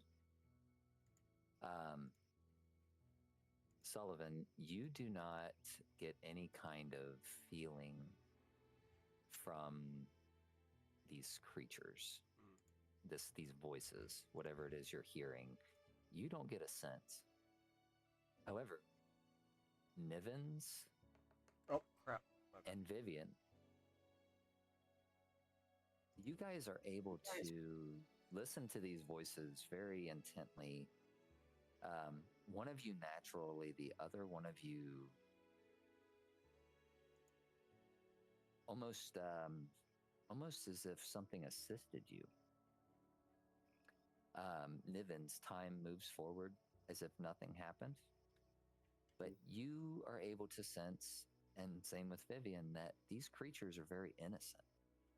Nothing about them screams malice or hate or any kind of ill will. They seem very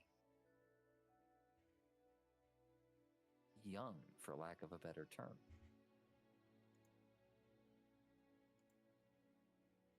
We're talking about the bugbears, right? No, No, you guys voices. are listening to those voices. Oh, okay. Yes.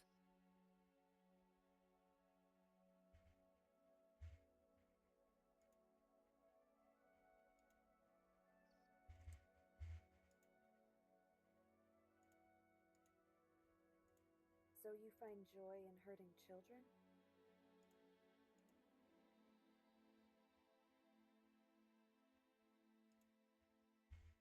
Hurting children. No. Is that what you think these things are?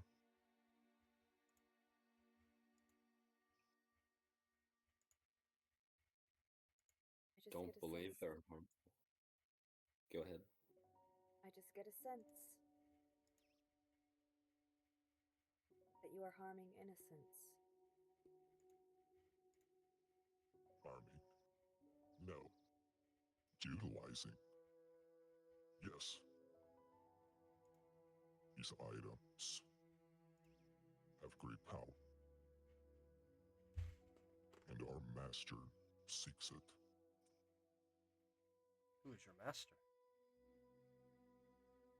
That is none of your concern. Now, if you do not leave now, you will have no other option but to make you.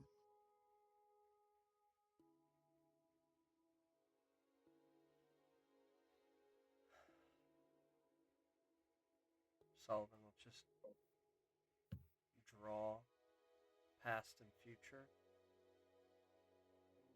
Okay? and look at him and watch. Is this a form of intimidation or is this just preparing? I'm just preparing. I could probably try and intimidate them, but I don't think it'll work out too well. Well, with him prepping, what are Nivens? What are you doing?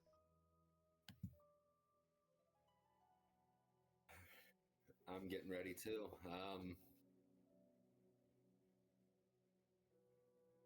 Activating my elementalism. Okay. Vivian?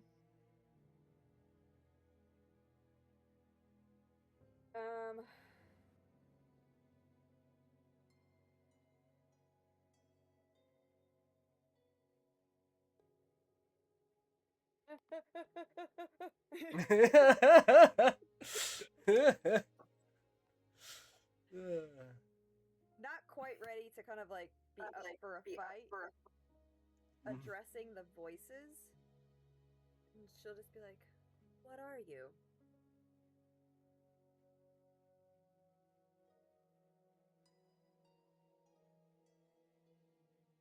They are nothing. And with that, I need everybody to roll for initiative. Yeah. Looks like we're not leaving.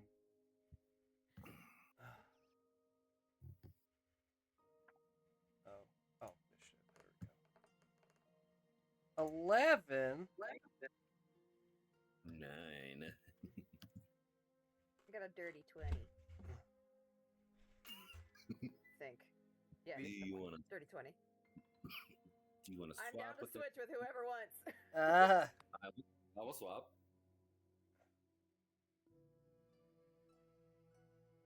Okay, so Nivens, you now have a 20.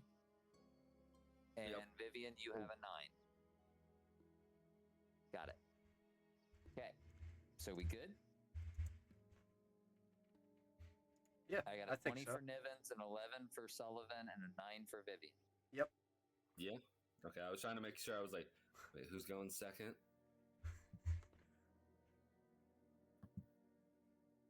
Yep. Okay. Yeah, that works. Yeah. Okay. Well, Nivens, hello. you are up first. Well, hello, Mr. Fancy Pants. You talking about me? You call him Mr. Fancy Pants? Nivens. Okay, because I did want to try something new here. You guys all got new toys. I got to give you a chance to use them.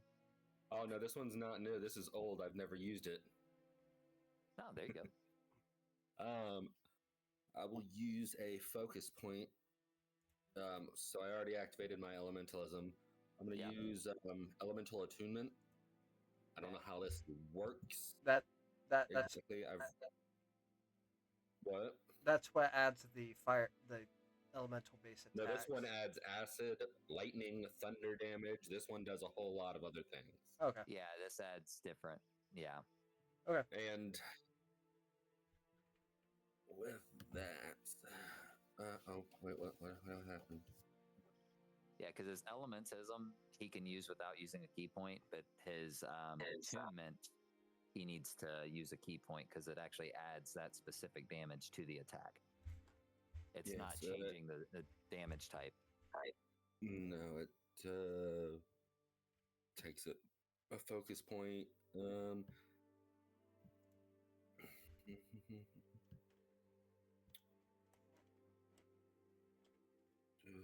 What's that? Whenever you hit an unarmed strike, you can cause it to use acid, cold, fire, lightning, thunder. Okay.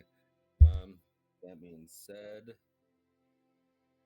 let's try acid, and I don't see any attack? squares. How far away am I from? Squares? You are about. Give me a second. We can measure. I think. You always said that thing was crap. 4 squares yeah, to but- there. Make it there. You can make it You're there. about 20 feet. From Warrior B or A? From A, 5. you're about 30 feet. Okay. Can you Let's see go my ahead measure? and Sorry. let's go ahead and try this with Warrior B. I will get within, let's say, 5 feet. Okay, so you're within melee. Go ahead. I want to use unarmed strike. I'm Okay. choosing. I don't know if acid has any repercussions after or anything. Not for you, no. For the person being used on. It depends on if they have. It depends on who you're attacking. Okay, but It depends on the monster. Yeah. okay, so. Oh. It's gonna miss. Yeah, that's gonna miss. So he just kind of bob and weaves out of the way. All right.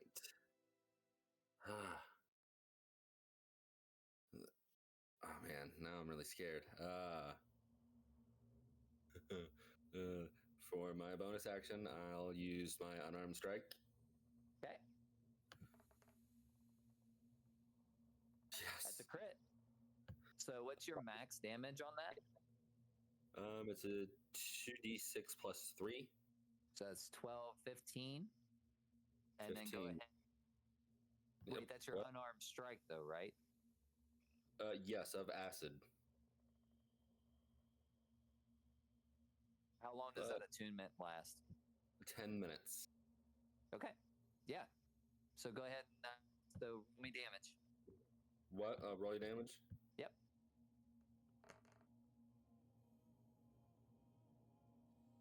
Ooh, boy. Okay, so yeah, you lean back and you.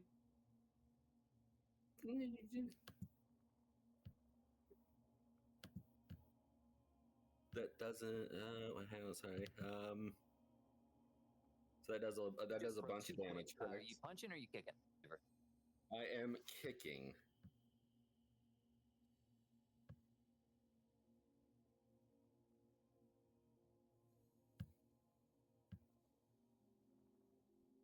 Did you hear me? Hello?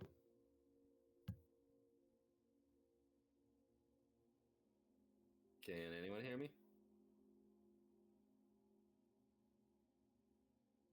Hello?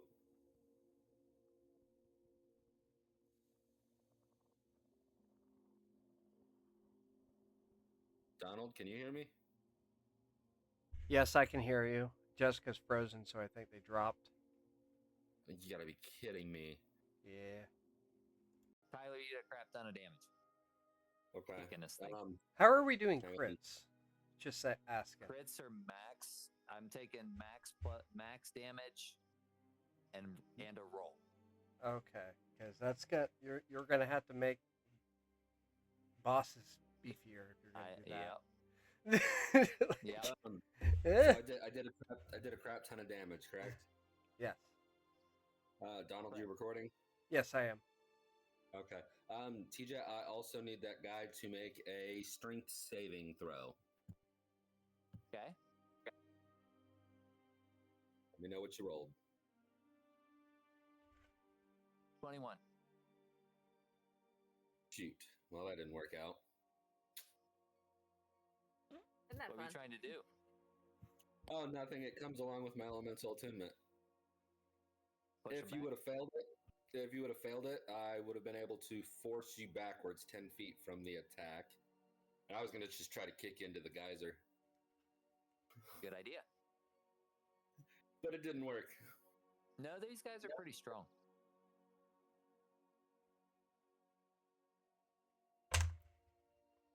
I can tell. Yeah. With that ends my turn. Okay. So with that, it's going to be this back bugbear's turn. And he's actually going to make 2 javelin throws. Oh, Both at Vivian. Reaction. Whoa. both at who? Vivian. Hold on a minute. Yeah. Vivian. Yeah. Hey. Yeah, Which one's He'll doing? come around to here, and he's going to make Oh. 2 javelin throws at Vivian. Oh, nice.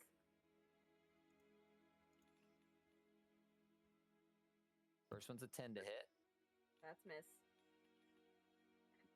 Second one's a That 9. misses. Okay. So both of these javelins just whiz past you.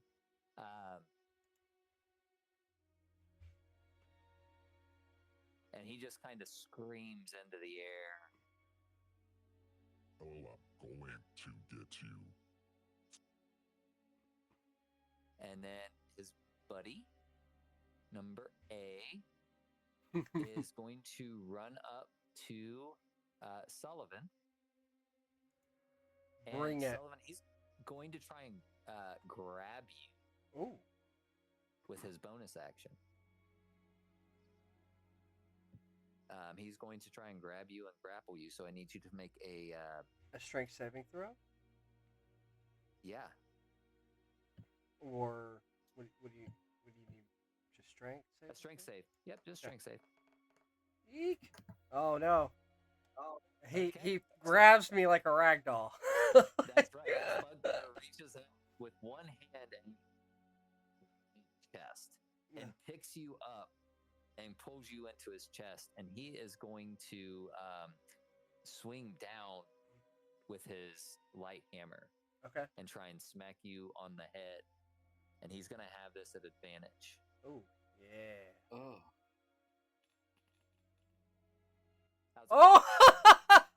Oh no. Do it! Do it! So that's 14. I need you to take 23 points of bludgeoning damage for me. 20 minus 23. Oh. Yeah, minus 23 points of damage for me. Minus 23. Okay. And you are grappled by this Oh. thing. Okay. So let's go with that one. You're grappled by this one. Gray is grappled. Okay. Yep. Yeah. Okay. I didn't know if At the end of its turn, and B is going to do likewise. Sullivan, or I'm sorry, Nivens, he's going to try to grab you. So go ahead and give me a strength saving throw, please.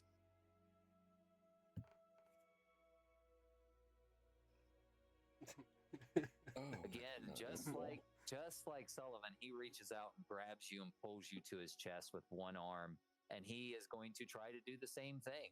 I'm gonna laugh so hard if he crits. Can I use my reaction of deflect attack, or am Not I grappled? Not grappled. No, sir. You are grabbed.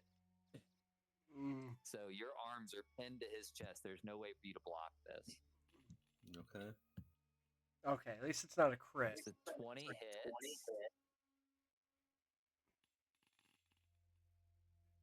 Oh, you got minimum damage. Oh, that's a load of crap. 5 points of bludgeoning damage. Man, he just grazes your nose with his hammer as you're flailing. But he still has pinned to his chest. And now it is Sullivan's turn. You can go ahead and try to make a strength save to break free if you want. Okay.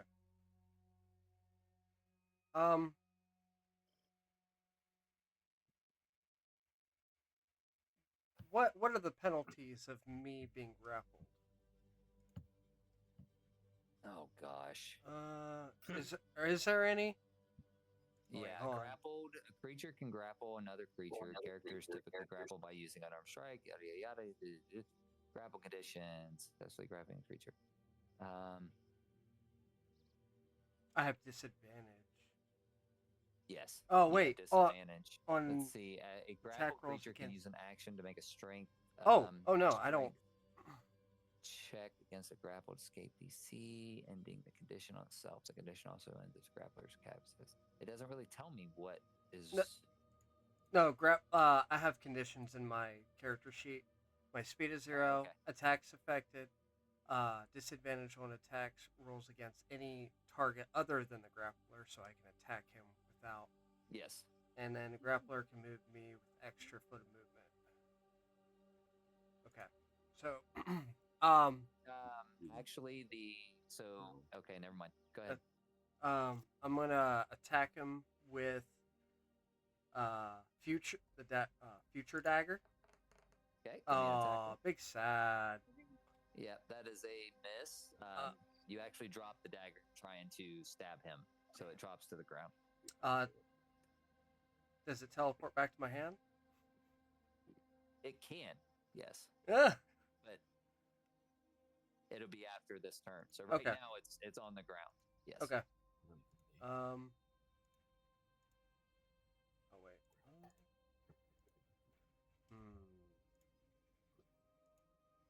Past. I will attack it with past as well. 17 hits. All right. So I'm gonna do 10 points. Okay. To him. That's slashing damage, right? Yeah. Well, piercing. Piercing damage. Okay, got it. That was my bonus action. Okay. Could I? So I dropped dagger future.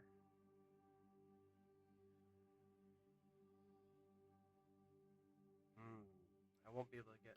Well, I can still get my Nick property off of. Oh wait, no, I can't. Nope, Dagger not with was bonus dropped. action.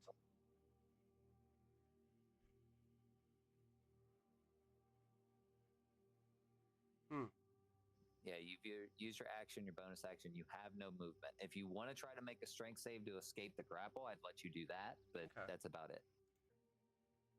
Oh, I guess that's it. Okay. Vivian, you are up. You're the only one that is not grappled at this moment. Bringing her hands up, she is going to kind of look over on her shoulder and say to Caligo, "Would you like some nom noms?"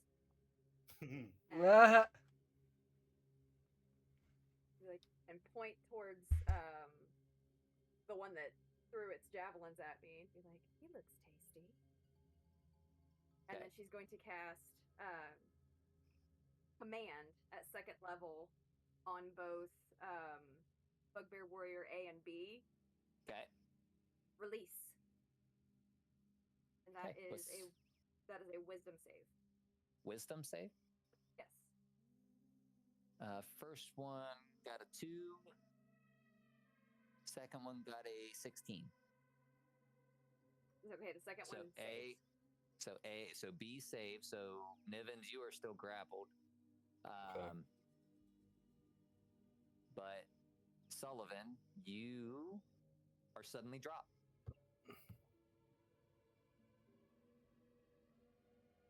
So it'll be on their turn. It says the target drops whatever it's holding and then ends its turn. So.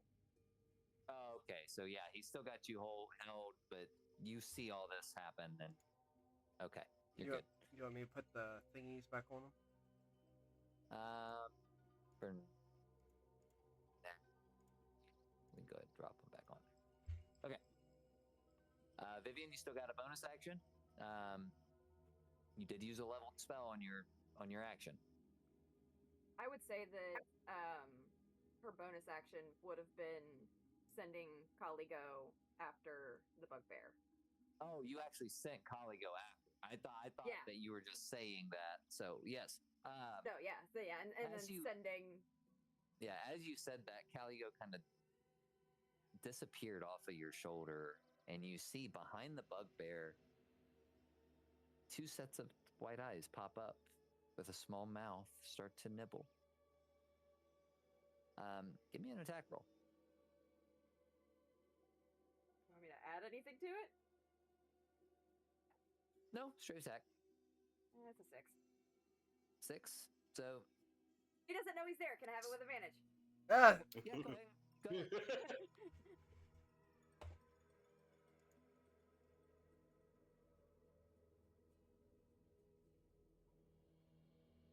Go ahead. Oh, okay. I didn't know if I actually got away with that. Yeah. Never mind. That was a 5. Okay.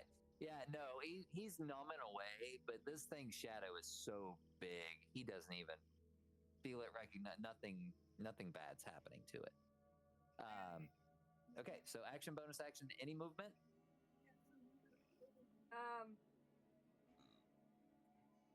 Would you say I'm right next to that to Warrior A?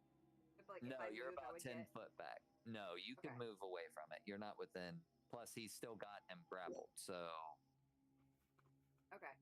Vivian's just Beautiful. gonna take a step away. If I can choose my thing.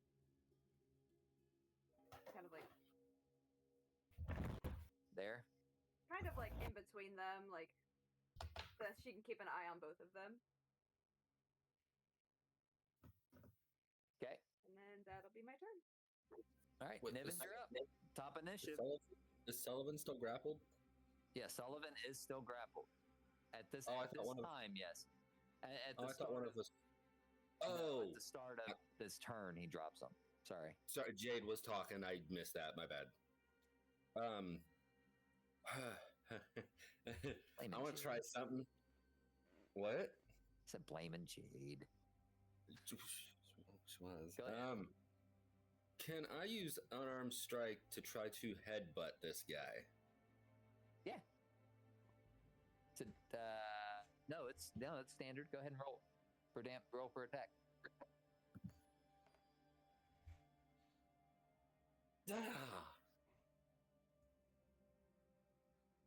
That misses. Yeah, I got that much. Okay. Not yet. Not yet. Okay.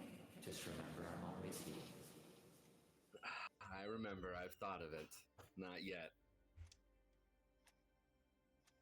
For my bonus action, I'm going to use Fury Blows. Fury Blows. Okay. I'm gonna. Okay. Oh, sorry. Nope. Okay, that's one hit. Are you trying to headbutt him? Yeah, headbutt him. Okay. With lightning. Okay. And because that hits, he's going to need to make another strength saving throw. Okay. It's going to be a 19. Yeah, okay, he passes. So, for my next one. Oh, whoops. What? Go ahead. That's going to hit. Go ahead and roll me damage.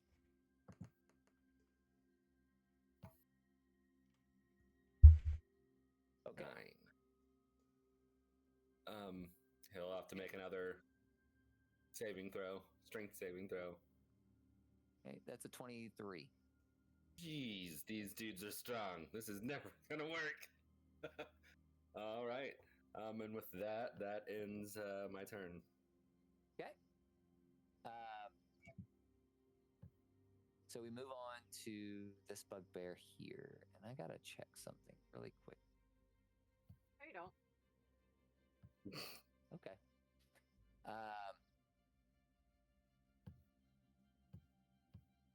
This bugbear actually sprints straight towards you, Vivian.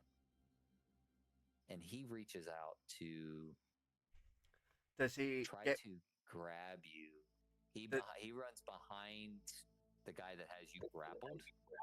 He does not get within melee range. Okay. Yeah. So he is going to try to grapple you with his bonus action. So go ahead and make me a dexterity saving throw, please. Okay. Okay. That was a 12. He reaches out with this giant paw and grabs you and lifts you up, turning you to look directly into his eyes. Bro, we are so weak. I told you I would get you. And he pulls out his morning star and tries to smack you twice with it. Both of those are going to be at advantage.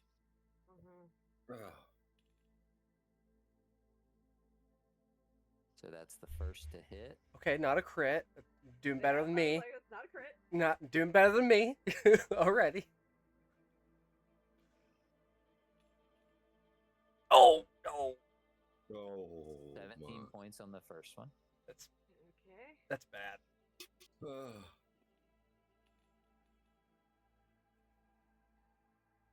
18. That hits. Oh. Come on, roll low. D. The stuff. 18 more points of bludgeoning damage. I'm still up.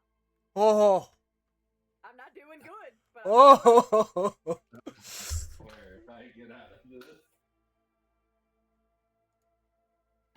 As he's holding you, he hits you twice over the head with this morning star.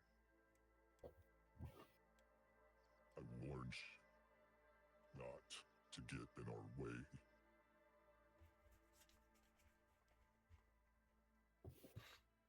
Sullivan, at this time, as you see your friend just smacked across the head twice, violently, you are suddenly dropped as this bugbear just starts to waver ever so slightly.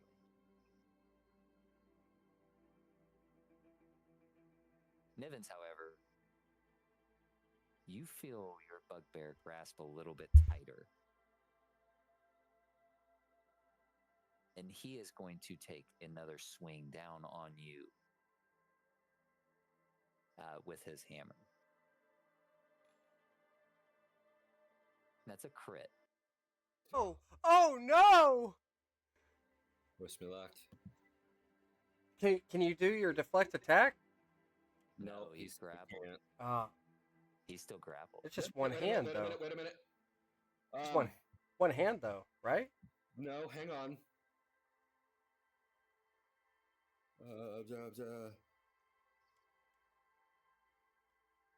Is it not restrained? Wouldn't that be restrained?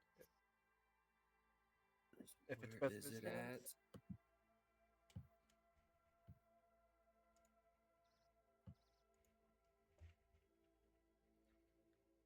No, I can't redo that on you. I'm sorry. Nope, I don't want. I would feel terrible. What? Nope. You want to use the luck? You want to use the luck point, you use it. But you already rolled the nat 20. I can't. I don't care. That's the time to use it. What, the luck? Luck? You want to take 14 plus whatever. You want to use luck? It's a luck point that when a creature rolls d20 on an attack, it puts them at disadvantage. It would have only took away one dice, and I'm pretty sure your first dice was the d20. Oh, you had to do it before I did it. Yes, that's what I'm saying. So you would have had to use that before I rolled. So you can't. There's no way to know which one would have been the first one. 20. No, I can tell. Your. Oh man, you got lucky. You take 20 points of bludgeoning damage. 20? Okay. Yeah, because it was max plus the roll. So it was 14 plus 6, so 20. You're the one that reminded me, Donnie, that the monsters get crits too. Yeah. Everybody gets crits. Exactly. So with that, he slams down on him twice again, leaving most of the party pretty banged up and bloodied. Sullivan, you are now dropped. You are on the ground standing face to face with this, well, face to chest with this bugbear. What do you do? Well, for one, I'm going to disengage as a bonus action. Or rush up. And on my way up, I'm going to grab either it, whether it teleports back to my hand or if I need to pick it up, I'm going to grab. Nope, teleported back to your hand. The You're good. future time dagger. I'm going to attack twice. First with first I'm going to attack with future. And I'm flanking, so advantage? Question mark? Yep. Yeah. I'll give it to you. It says focus is on who he's holding. Yeah. That misses. What? Wait a minute. 9 to hit? That can't be right. What? Hold on. 16 to hit. It showed me the 9 for some reason. I don't know why. I saw that too. I rolled Yeah. twice. Yes. 16 to hit. So 16, that does hit. That's So go ahead it? and roll me damage. Cool. Yep. Future. Give me sneak attack too, Yep, because you had that's- advantage. Yippers. Where's my... There you are. Sneak attack. Not that great. So 6. And for the neck property, I'm going to make another attack. That hits. 5 to hit. For...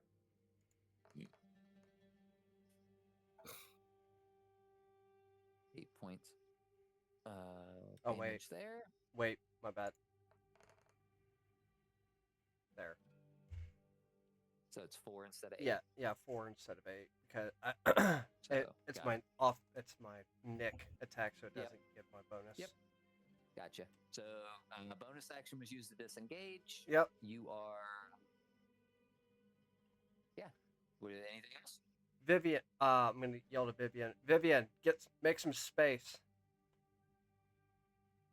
As his head is pretty much all bloodied from the hammer. Yep. All right, Vivian, what do? You are being by this bugbear just waylaid by his morning star.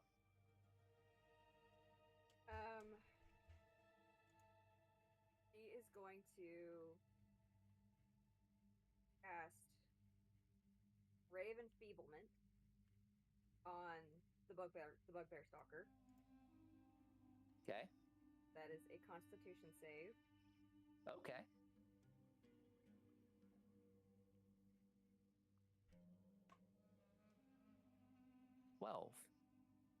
It fails. Okay. Okay, so on a failed save, the target has disadvantage on strength-based tests. Okay. For up to a minute. Okay. It also subtracts 1d8 from all of its damage rolls. Okay. And it has disadvantage on the next attack. Okay. To kind of empower that, I'm also going to be... Hold on, let me mark that. I'm also going to be channeling divinity into that as well. Okay. Using Path of the Grave. Okay. That just happens. There's no save. He is now vulnerable to all attacks. Okay. Until the end of my next turn. Okay. That's then, lovely. And then I'm going to cast Word of Radiance. Since I did a leveled spell, I'm going to cast a cantrip as a bonus action. Yep. And that is another con save. Okay. At disadvantage, right? Due to the Rave Enfeeblement? No, that's only strength. I wish it was con too. That's only strength based. Okay, that's going to be a 11. That also fails. So Okay. Takes 1d6.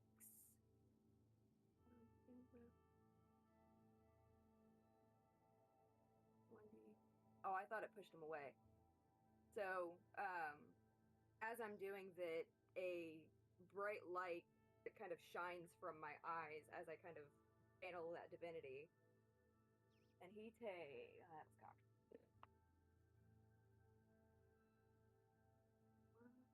Do I add anything to it? No. So it's 1 point of radiance, but because he's vulnerable, it's now 2. 2. Got it. Okay. So as you blast off all of this magic, the creature suddenly just starts to wither and his strength starts to start to go away, and he lets you go. You drop to the ground as he just kind of shrivels up and frails up. Yeah. So that's your action, bonus action. You are now free. Any movement? You are within melee, so. Yeah, but if I back away.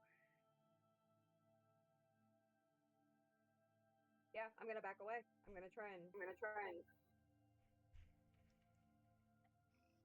Okay, so as you try to back away from him, he is going to take a swat at you. And Sullivan's gonna bury a knife in his back via sentinel.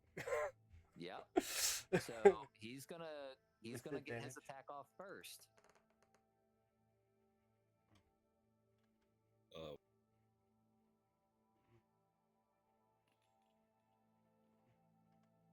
Okay. So he does. You try to run away, and he swats at you with the Morning Star. But because he's just so weak right now, he just can't even get it to reach you. 15 points of damage to him in his back as he swings at her. I bury a knife, my bloody face in the background, just trying to carve his pretty much back of his neck out. So yeah, you lay into the back of his thighs. He has dropped Vivian. She's gotten away. Vivian, you skedaddled out. We are back to the top. Nivens, you are still being held by this bugbear. Vivian, do you have any more space? You can move a little bit. Yeah, you can move a little bit further. You only moved about 10 foot, so yeah. You might want to kind of like try and get back. May I recommend moving north instead of? May I recommend moving north instead of south? Yep. Yeah.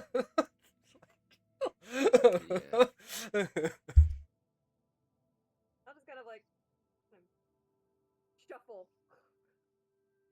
I ain't so feeling she's too good. stumbling side to side as she's running away. She's definitely got a concussion. Nivens, you're up. You're still being held by this bugbear. Yeah. I don't think I can grapple my way out. Remember your abilities. I'm gonna continue. What?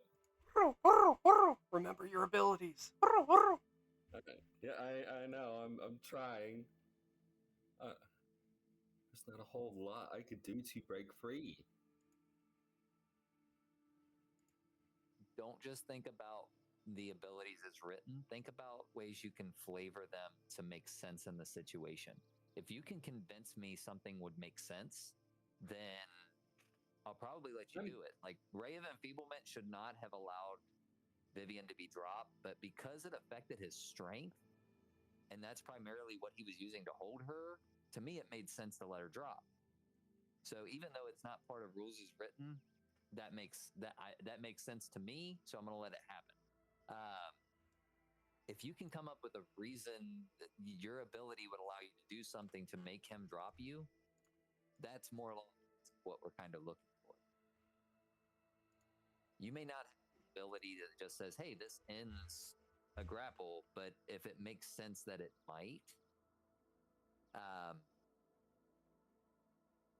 then you can, I'll let it happen. Like Donnie being able to use blood, he was soaked in blood of that constrictor snake, so he was able to slip out easier. He had advantage. So stuff like that.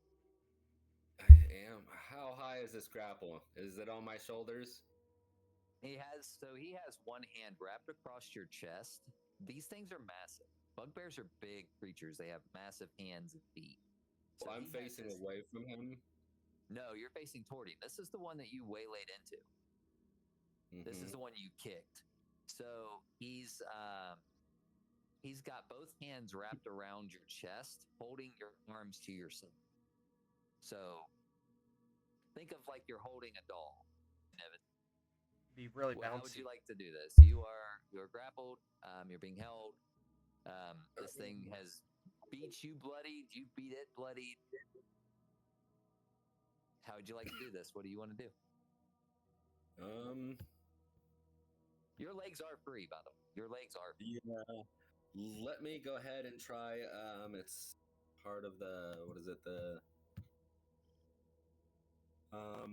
the tavern brawler. My push. Can I go ahead and use my feet to try to push off of his chest? Yeah. What am I rolling for that? I think that's a strength contest, isn't it? No, I think that's whenever you hit him with bludgeoning damage. Oh yeah, so it's a kick. So you're trying to kick him. So go ahead and give me an unarmed strike attack. Okay, unarmed strike. Let's do Yeah. that with Now be careful if you activate your elementism, that's gonna negate the unless you The use push? like wind or something. Yeah. I was thinking It's gonna wind. Okay, wind works. It's just gonna be this. It's gonna be the same effect.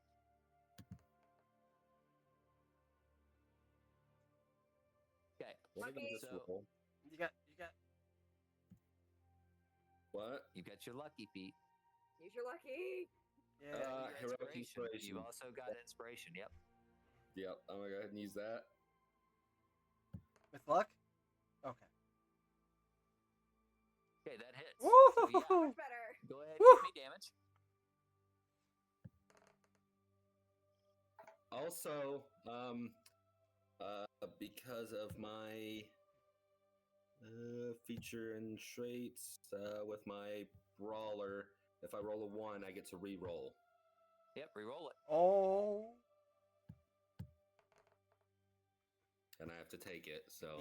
He's starting That's to better. believe. And you push him back, right? Yeah, 5 feet. Okay. So, Nivens, as he's holding you, kind of put your feet up, put them right on his chest. You lean back, bring your knees to your chest and kick as hard as you can as a gust of wind pushes. He releases you as he's being pushed back. And he is pushed back directly into the geyser that blasts him up into the air, dropping him about 10 feet away from you, motionless. Yes. You have movement, you have a bonus action. Bonus action. How does that work with taking potions? So if you use it as a bonus action, you have to roll for it.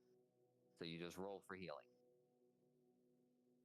Instead of taking the full potion amount, I think it's 2d4 plus 2.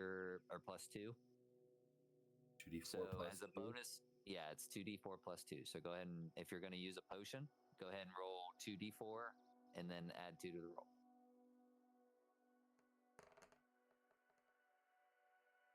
So 8. So go ahead and heal 8 points of damage and take 1 healing potion away from your inventory. And you've got movement left. What would you like to do? Anything?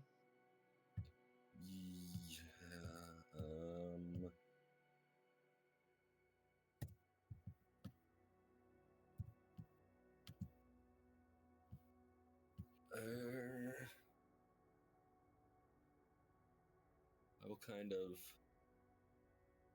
move in this direction. Okay.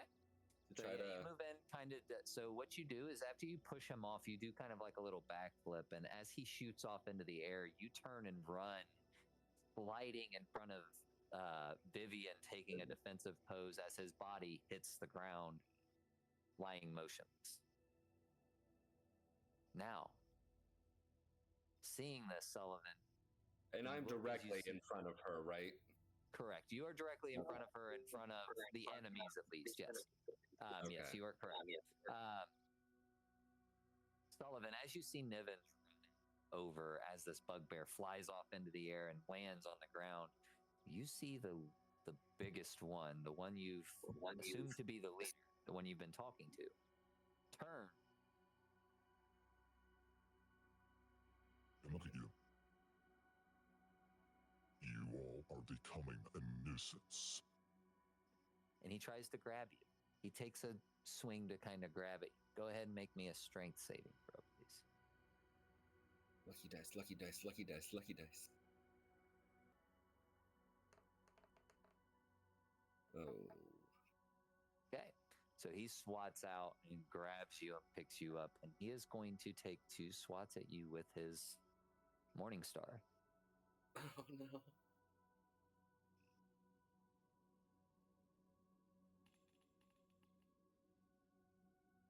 It's a 15 hit. Just hits. Just No. hits. Oh, wait, Hey. that was the wrong damage. That was the wrong damage. Do not take that. I clicked okay. the wrong one. I'm sorry. Yeah, it's not as big. Oh. There we go. Subtract a d8. Yep. So that's 5 points of damage there. Okay.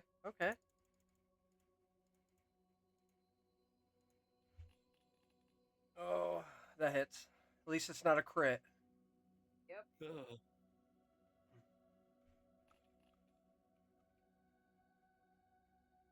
So that is 8 points of bludgeoning damage again. I'm at 16. Yep. Okay. Yeah. So 16 minus 8. So 8 points of bludgeoning damage. Oh, okay. And again, you are grappled. You are picked up by this monster. The other bugbear, seeing this, runs up, and he is going to take 2 swats at you as well. Both of them with advantage.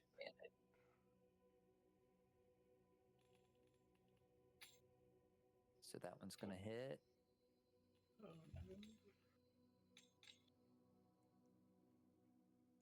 So that's 3 points of bludgeoning damage. Or no, that's full damage. That's 11 points of bludgeoning damage.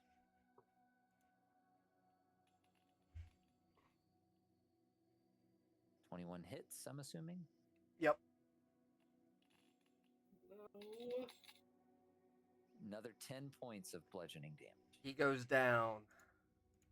Oh, Oh. he's down. That last one, I had 1 HP on the last one. On that. On that. The first 11. attack on the 11 went down. So yeah, he waylays you with the first one, and as you to look up, he comes back down with the second. With the bugbear, the larger bugbear, feeling your body go limp, he drops you to the ground and turns and looks at the other 2 standing in the corner.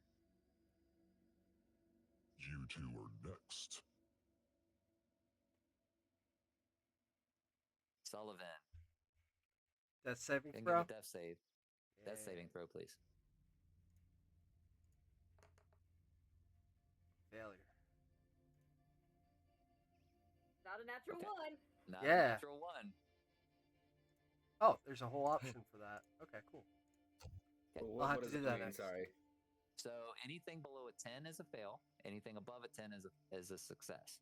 If you get 3 of either one, you're either dead. If you get 3 below, or if you're above 3 above, then you're back up with 1 HP.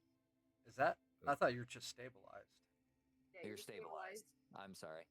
If you roll a natural 20, this is a home for me. So natural 20, you're back up with 1 HP. Natural 1, you're dead. Okay.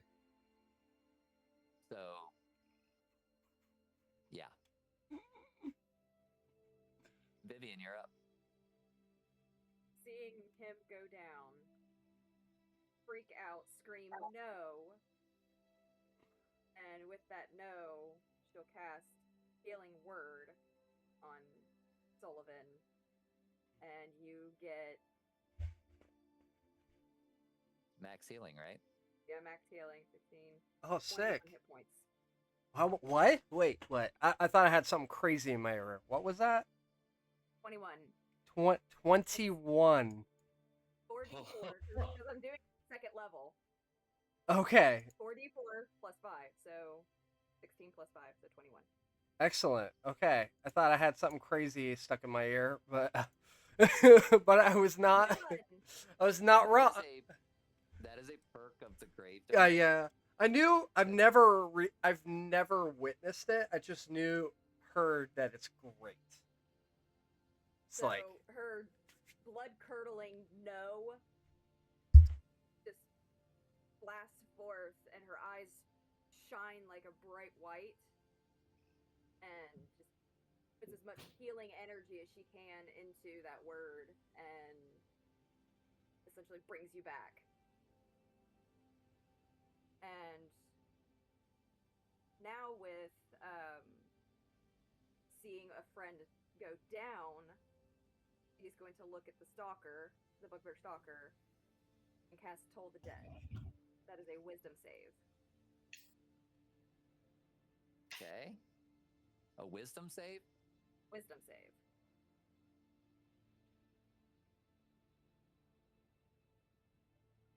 That is a 9. That fails.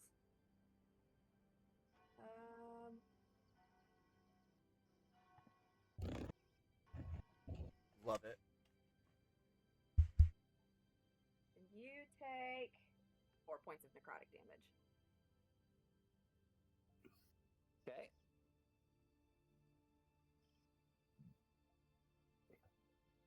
So his eyes glow with this green. He kind of leans back and shakes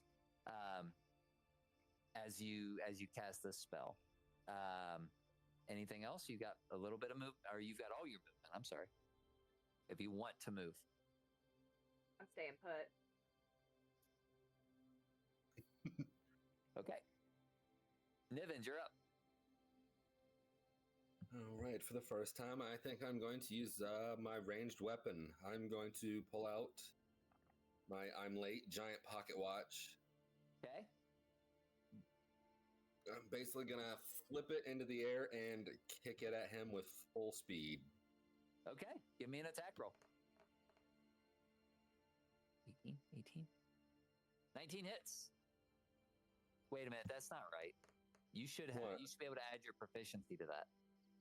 What do you mean? You should be able to add. What's your matter for your unarmed strike? No, unarmed strike. +5, but it only says +1. Okay, it needs to be a +5. It should have given you proficiency with that when you equipped it, but I'll have to look at it again because maybe it's doing something weird. It won't save all the time, right? So I'll have to look at it again. Regardless, yes, that hits. So that's 7 points of bludgeoning damage. Okay. So yeah, you kind of flip this thing up in the air. It comes down. You give it a good hard kick. It flies forward, smashes him right in the face. He leans back and looks forward at you. His face is bloody. His body is withered. He's struggling to stand. Right. With that, I'm going to charge at him. I do want to clarify something for you. That weapon is a melee weapon. It is not a ranged weapon. It does add 5 foot to your melee range, so it's a total of 10 foot. It says 15. Okay, 15. Okay, I'm good with 15. 15's good, but that's about it. Sorry, yeah. I mean, it was enough for me to have range and not be within. That's because of the flail I used to base it on. Yeah, that makes sense. Okay, 15 foot works. All right, after that, for my my bonus action, I'm going to charge up at him and use my unarmed strike again. This time with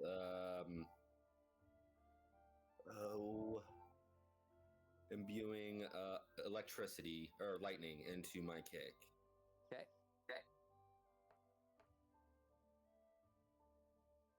So that's going to miss. So as you kick the pocket watch toward, you try to follow it up with a kick after it hits. As you jump into the air, he sees you coming, kind of dodges out of the way. Go ahead. Help. Huh? I'm going to call upon help from my other pocket watch. The voice. Oh. Sure. Yeah. Oh, what the hell? Yes, please. Okay. All you have to do is ask. And it's yours. Help me So this with one that, time. You re-see what just happened in your mind, where you kick the pocket watch, it lands, but you jump up to land a kick and you miss. You open your eyes to realize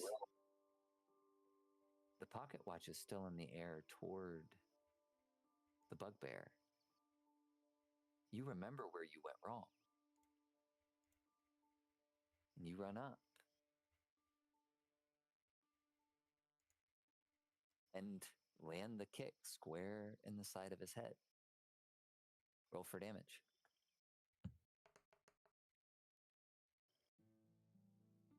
7. Okay. You land this kick. Okay. His head flips to the side. His eyes go dark and he collapses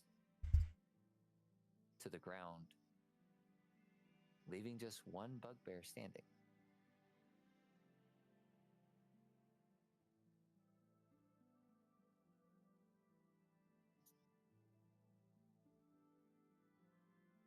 That will yep, that will end my turn. Okay.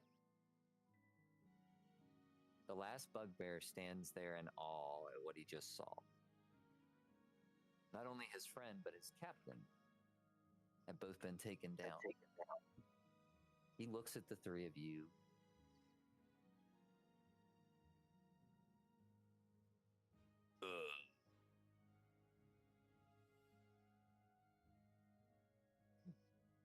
You guys are going to get it.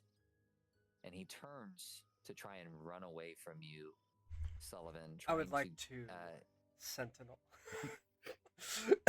You get an opportunity attack. Try and clip his ankle with a blade. Okay. I don't know if I'm. Give me an attack. If I'm. Go ahead and give it to me at advantage because you're trying to. He's actively just trying to get away as quickly as possible.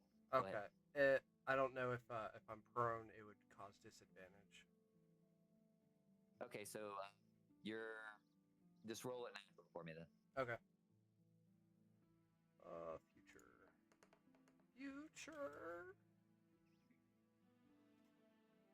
13 just misses. Darn. So as you reach out, you try to take a swat at him, and he is able to just barely get out of the way. And he is able to get out into the water and kind of disappear out of sight. Is he dashing? He's dashing. He used the dash action. Okay. I will say, Sullivan, you do have the next turn. All right. He's just, as far as you know, he just cleared the corner. I am going to Misty Step closer to him. Okay. And to where he was, and I'm going to rush run down to where I think he would be. And if I'm Okay. able to get in a melee without, dashing, I would like to swipe at him.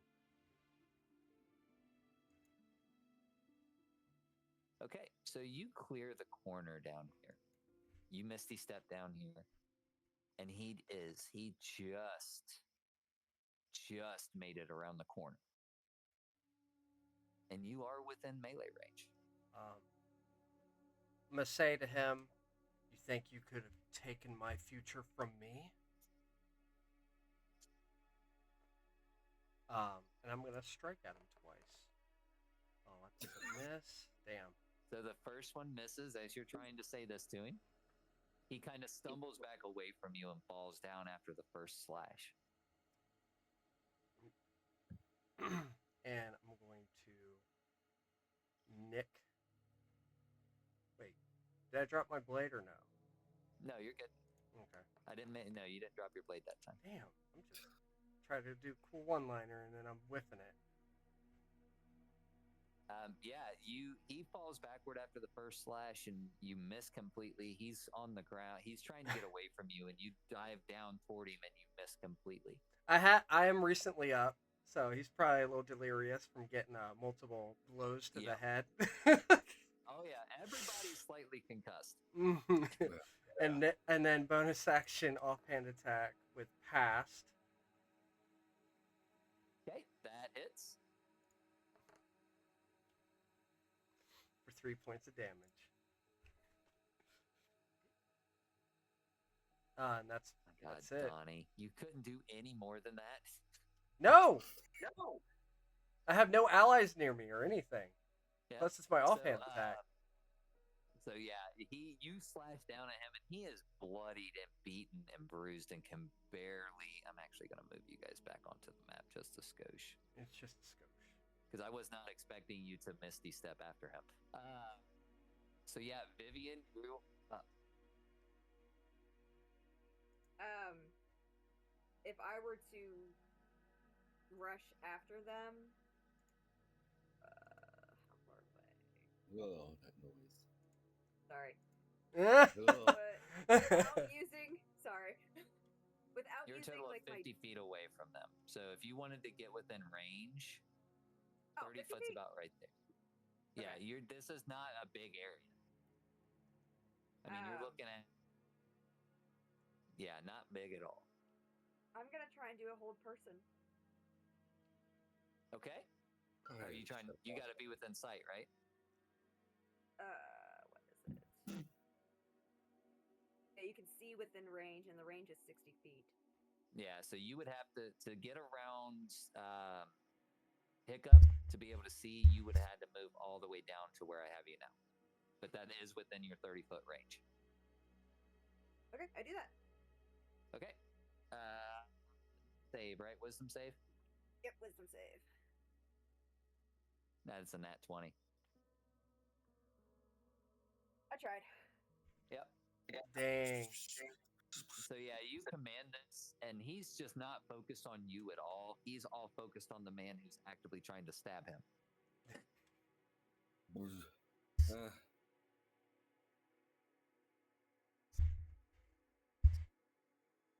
Do I get a try? Vivian still has a bonus action. Okay. Oh yeah. All right, go ahead, Nivens.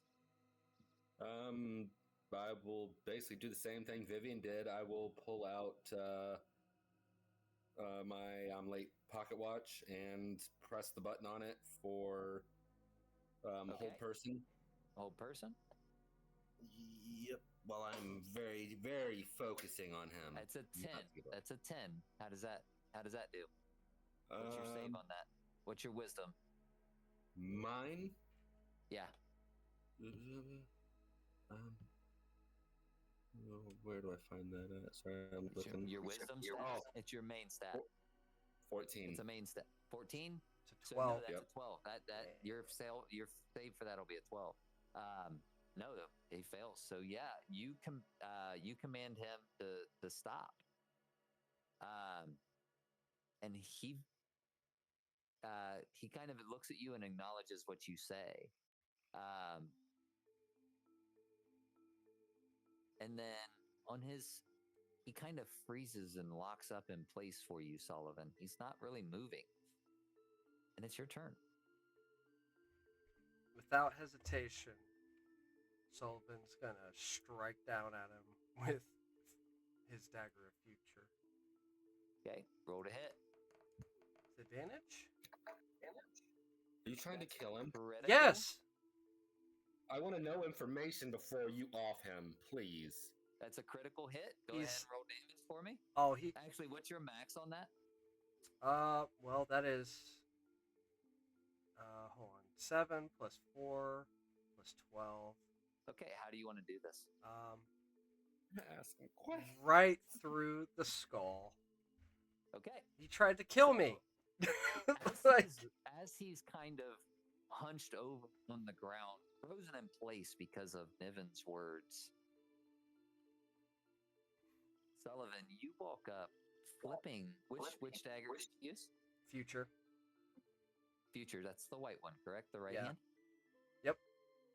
So, yes, you take this white dagger, you spin it around in the palm of your hand, stopping it to where the blade is facing down. You walk up. Is there anything you say to this bugbear before you drive the dagger down? Your future is mine. So as you look at him, dead in the eyes, you say this, you drive the dagger down straight into the skull, leaving him motionless. As you pull the blade out, he collapses onto the ground.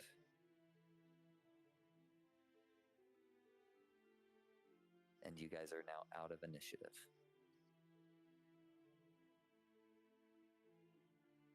Beat up, banged up, bloodied, but still standing. Barely alive.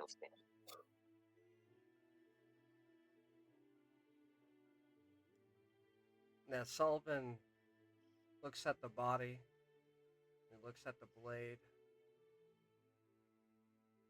He just looks down and he just has a deep sigh. He shakes his head.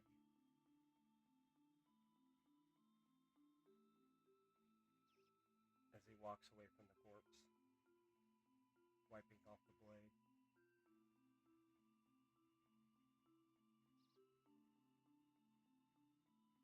Vivian will start limping towards the well and call out to the voices, like,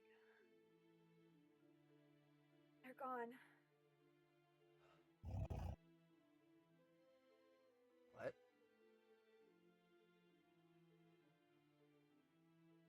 You didn't hear the voices earlier?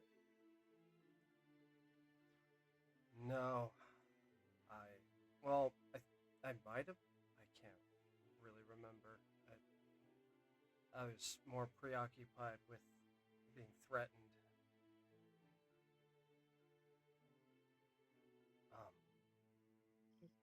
Thank you. She's calling out, trying to. Thank you, Vivian. Thank you, Nivens. For what? Well, I know you have healing magic, so I assume I saw blackness and nothingness. That's what I do. It wasn't your time yet. We'll be there for you. We'll have each other's backs. I appreciate it. And he looks down. Like, normally he's chipper.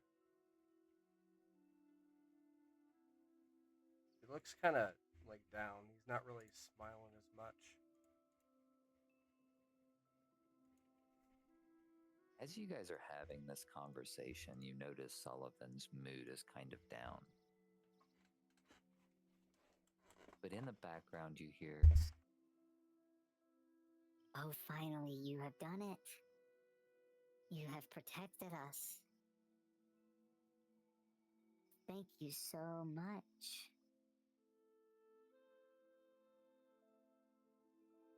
Does Sullivan hear it this time?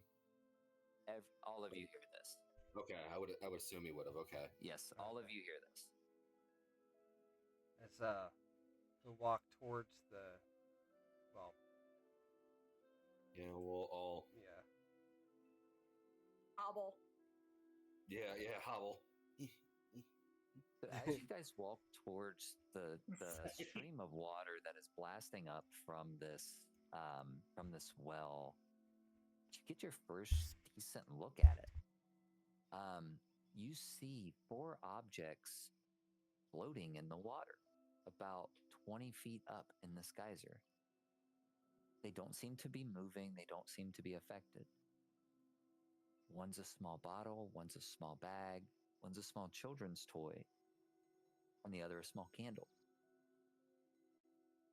And they all just seem suspended in this water. You have protected us from these awful, awful beings. We wish to thank you. What In were they person. after? Us. They were after us. And as they're saying this, on top of the pillars, you guys see 4 small lights start to form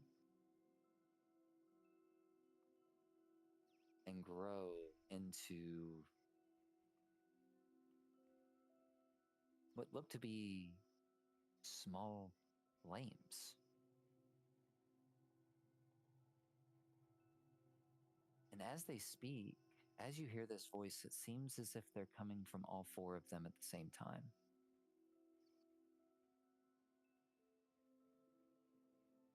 You see, they wanted our artifacts. If they were to take those, we would be forced to go with them. And we do not want to leave this place. It's peaceful here. And she'll just like kind of glance at the geyser that's just like coming out of the well. Peaceful. You see, it hasn't always been like this. Of course, the water is loud, but it keeps people away. And we can live in peace here.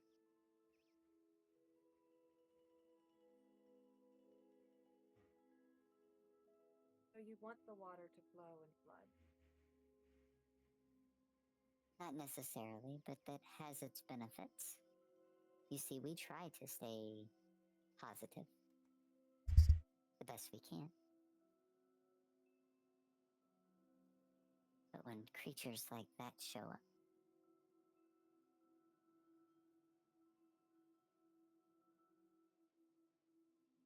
Is there a way to better hide your artifacts? no, they are safe where they are. As you saw, they tried for many hours. Of course, we are helpless, but when the waters do not flow, they are sucked back down into the well. So either way, they are safe. Okay. But we must thank you. Please come to our altar. And as you guys look, in between the pillars, there is a small altar that sits.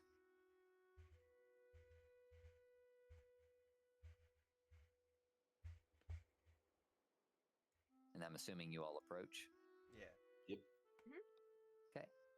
So as you guys approach, the lights begin to fade from the pillars and they begin to appear in front of you on this altar.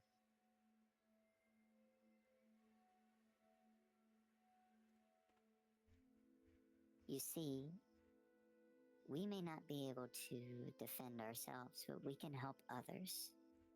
We have ancient attachments to this land. So please take this gift. All you have to do is step forward and speak your name. You're not going to take it, are you?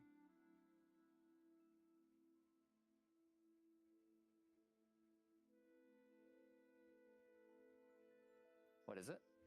You're not going to take it, are you? No. We are bound to this. We must keep the rules.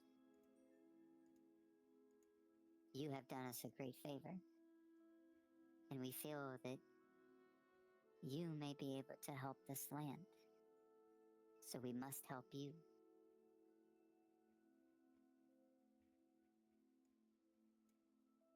Vivian will take a step forward. You may call me Vivian.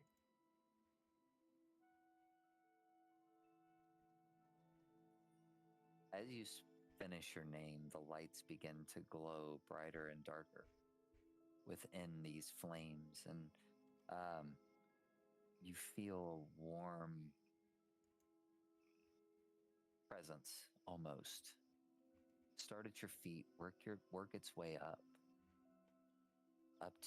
through your legs, through your torso, up to your head, and kind of settle on the back of your neck.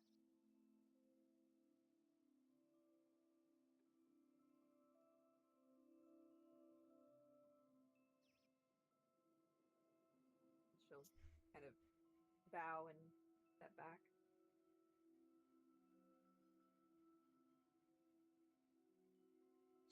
So, Nivens will step up, and my name's Nivens.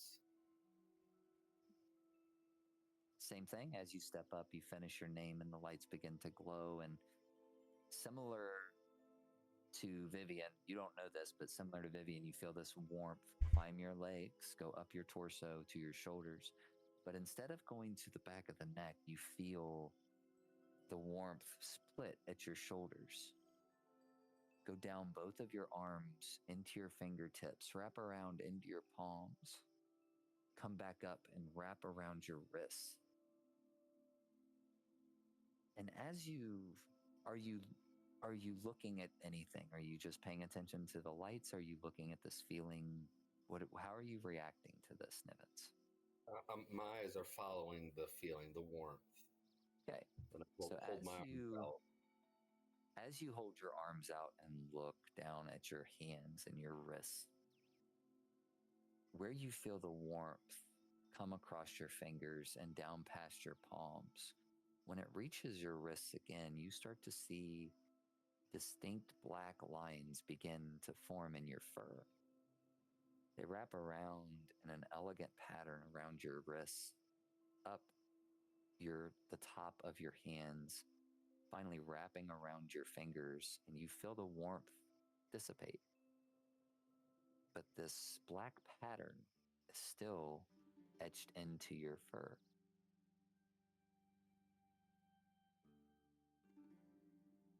Kind of say thank you and take a step back, not knowing what just happened.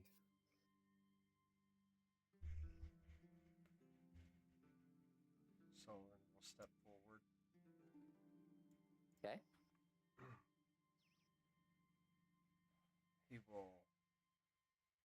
The name I have is Sullivan.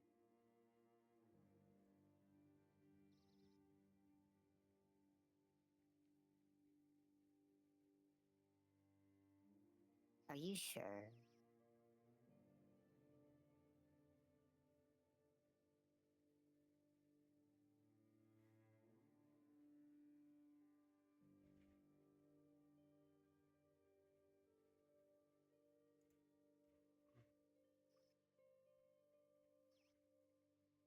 Well,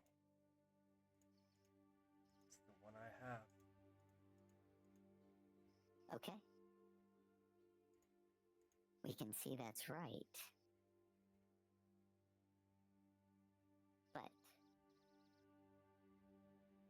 You see the lights begin to fade back and forth again.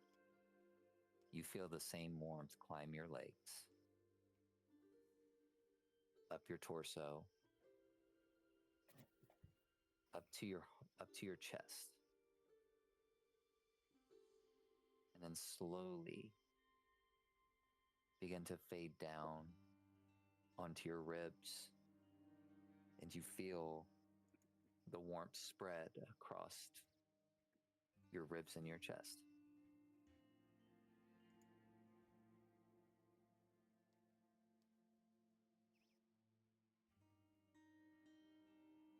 As he takes a deep breath and he steps back.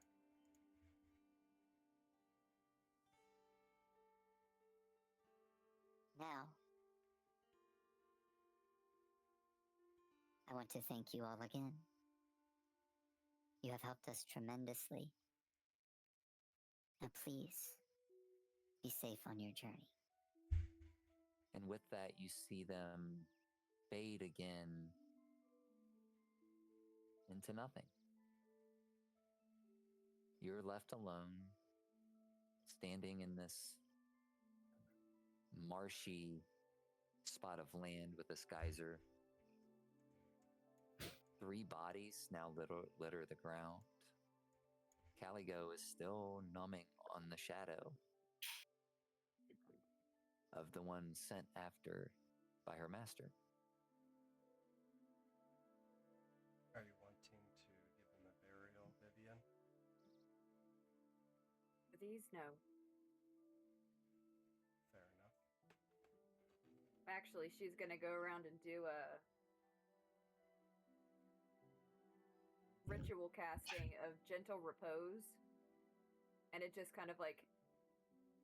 Oh, no, wait. Gentle Never mind. repose. It keeps them from decay. I want them to decay. Birds gotta eat So it's too. right now it's about 6 o'clock in the evening. This area is safe. You guys do have... Oh. Yeah, I'm sorry. It's about 4 o'clock in the afternoon. You guys do have areas around here you can kind of rest and talk, check some things out, and kind of relax for a little bit if you want to.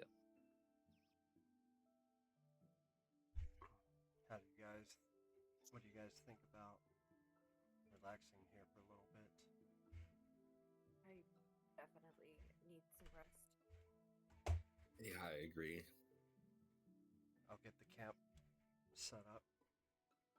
Vivian will just like hand the bag of holding to you. Yeah. So are you guys setting up to camp, or are you guys setting up for a short rest? Either one's good. What do we think, party?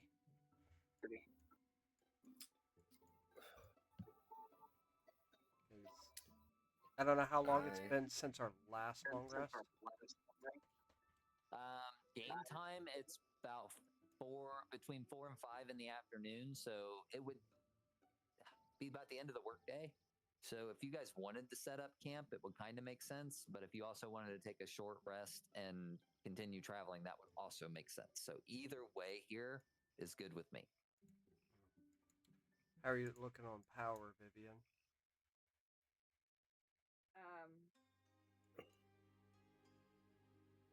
Above table. I have no more second levels. But you can regain 1 after a short rest. Yeah.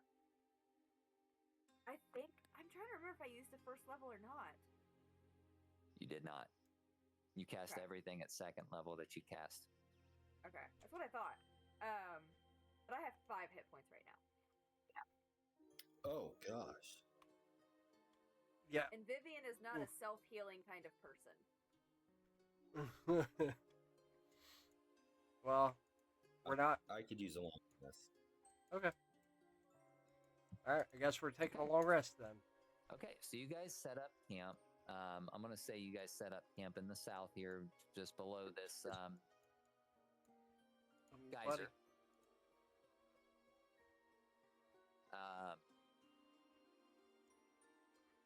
So we'll say, say that he's right there.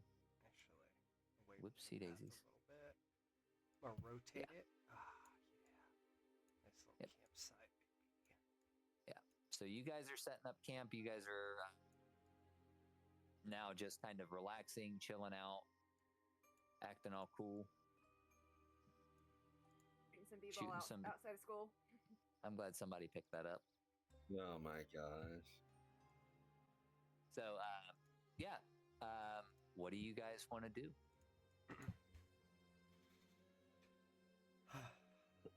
Sullivan's just kind of working on the camp, getting everything set up, tents and everything. I'll start the fire. Okay.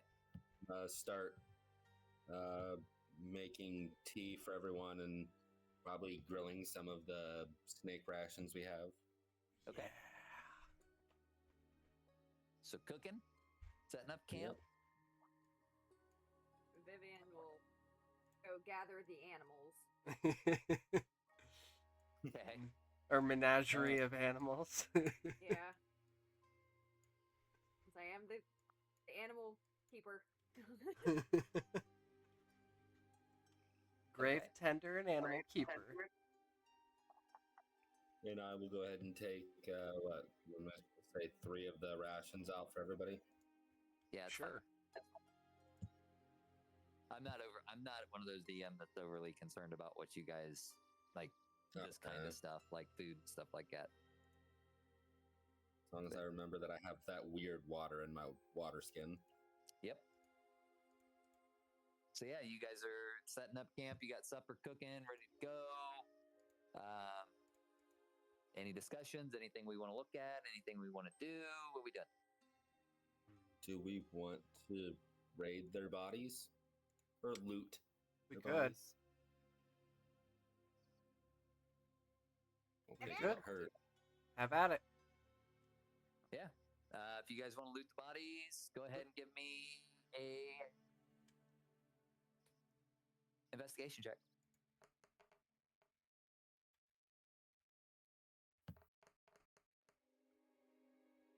Oh. Niven's got an 8. Sullivan got a 15. Nivens, you're digging through. You really don't find anything. You do see one of the javelins that missed when they were thrown at Vivian toward the beginning of the fight, but the other one did snap when it was thrown, when it missed. So go ahead and add, you got one javelin that you found. If you want it, you can take it. If not, it's just going to sit there. Sullivan, you, however, you do see the Morning Star that the leader was carrying.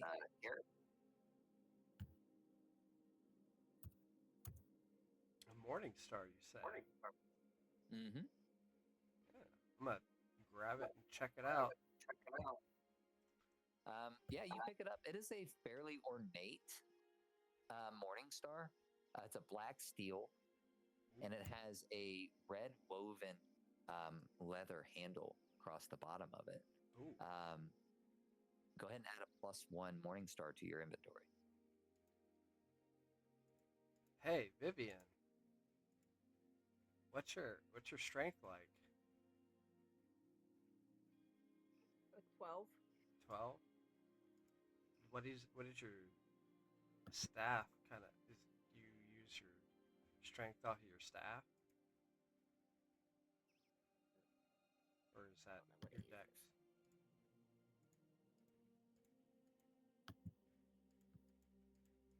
That's strength based.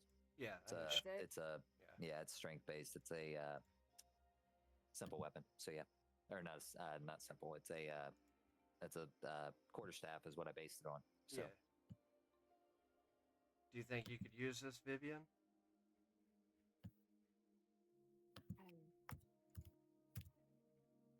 I can look at it. Okay. I will say, if nothing else, Donnie, it does look valuable. Yeah. I was just checking because I know Nivens is very quick strike dex based kind of. Oh yeah. You're good. So yeah, other than that, they're not really carrying much. I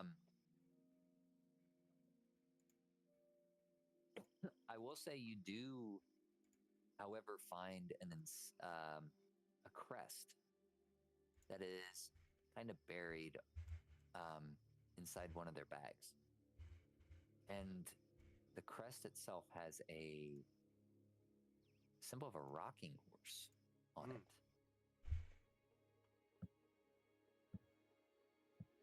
Symbol of a rocket. This is an emblem. Yeah, it's a small emblem that you found within the. It almost looks like a badge.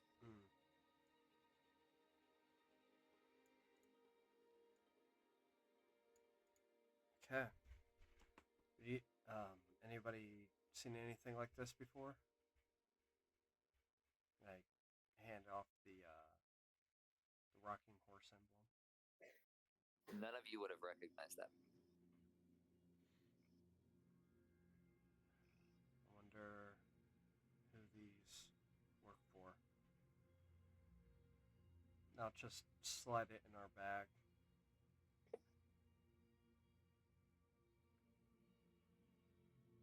Okay. Other than that, they really aren't carrying anything of notice. I mean, all the weapons that they had were kind of sticking out, all basic stuff. So, any gourds? No gourds.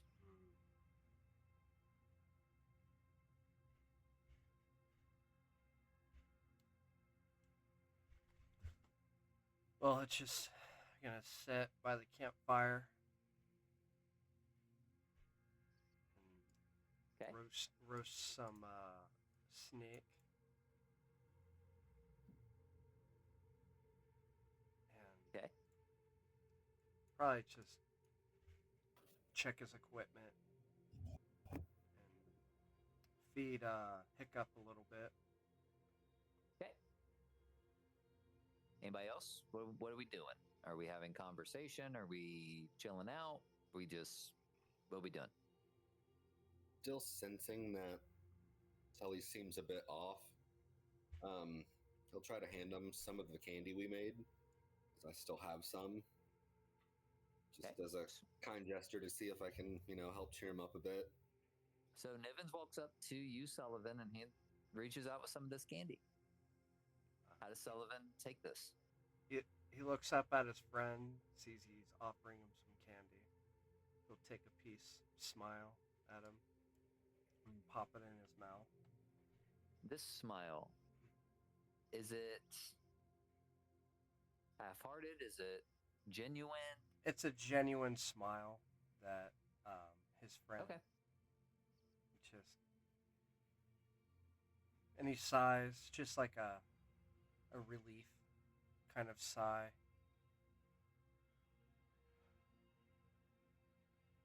Thank you, Nick. I'll tell him you had us worried there for a minute. Yeah. I apologize for that. Not your fault. It could have happened to any one of us. I was pretty close there for a second myself. As was I. So, those were some tough bugbears. That was a rough fight.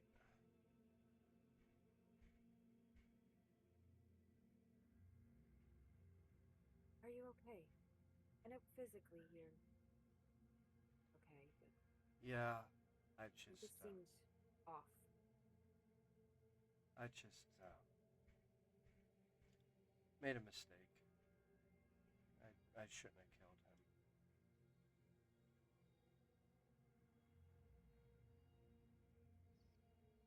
I mean, we're allowed to make mistakes as long as we learn from them. Yeah, it's a mistake I'm trying not to repeat. And here I am repeating it again.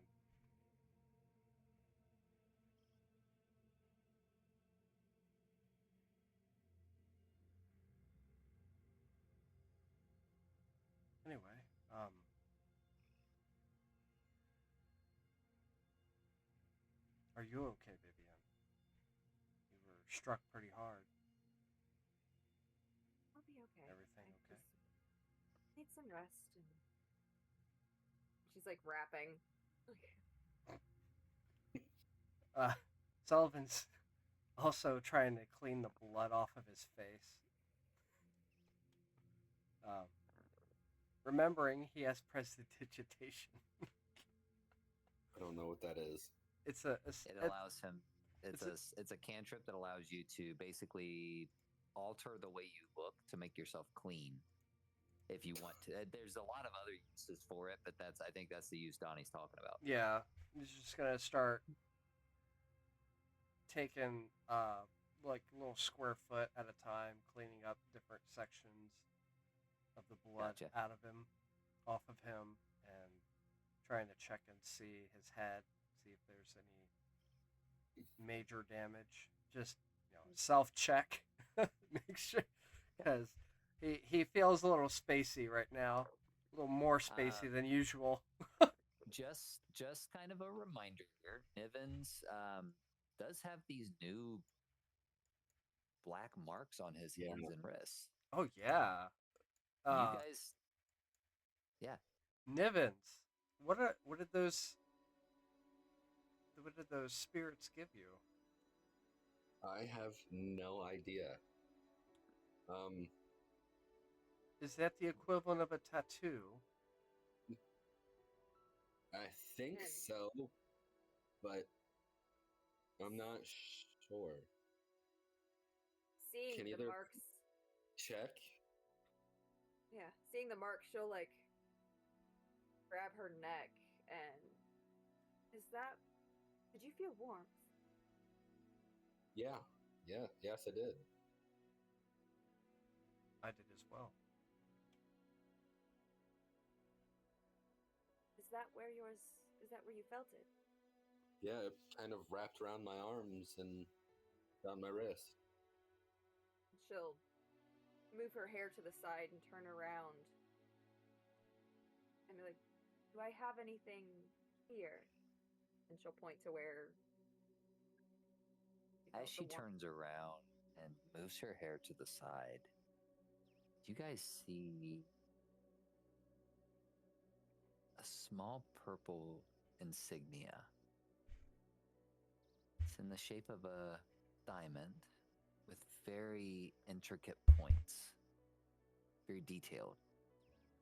In the center of this diamond, you see a small flame that right now that looks to be black in the center of this diamond.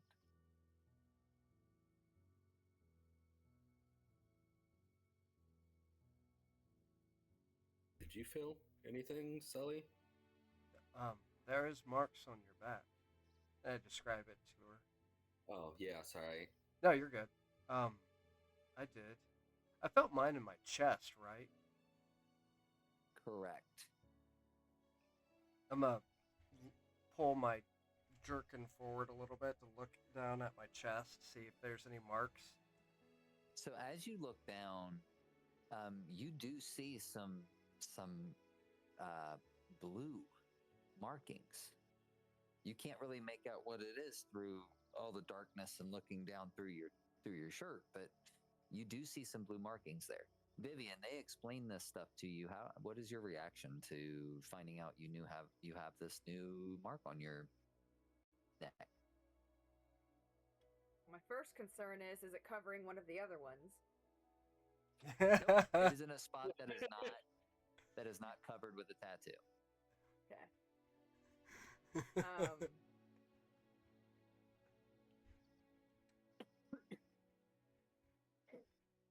She's going to actually kind of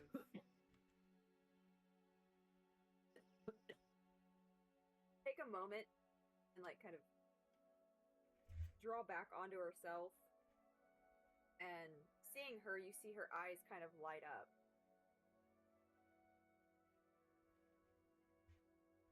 I'm trying to have like a meditation time. Okay. With You're meditating, correct? Yeah, I'm meditating. Yeah, essentially just kind of Okay. like meditating and trying to reach out to my goddess Gotcha. to try and see if I can get any kind of clarity on what just happened. Got it. So as she does this, you guys see her eyes light up white, and she begins to breathe just steadily as if she's sleeping. And she just relaxes. What are you guys doing in this time? Now I kind of want to ask Donald to lift his shirt. Let's see the abs. Show 'em Let's to see it. the Show 'em abs. to me. I have Show 'em to me, big boy. I have 10 strength. There are no abs. What's your tattoo say? But sweet. What does your tattoo say? Dude. It's all right. Go ahead. Enough movie quotes today, Don. So I guess Sullivan wanting to kind of see what's going on, like he has a tattoo now. So I guess he's gonna start unequipping daggers and the sheaths and stuff, and it like to think it takes about like 3 to 5 minutes for him unsheathing all the daggers he has. Dagger. And then the Dagger. small Dagger. in the small Dagger. little blades. There's a few sewing needles in there too. There's you see a Bobby pins. few bobby kitchen pins. sink. You see a sharp stick here and there.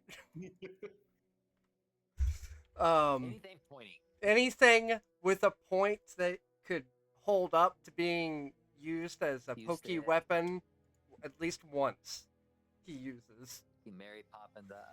Go ahead. And he'll pretty much unclothe his top half Okay. to try and So- see what markings he has. Okay. So as you peel back your shirt to reveal these blue markings, they are this deep, like royal blue that fold out from the center of your chest. Looks to be a set of wings that just fold out and wrap around down the side of your ribs. They almost look angelic as they wrap down in this beautiful blue hue. That's sick.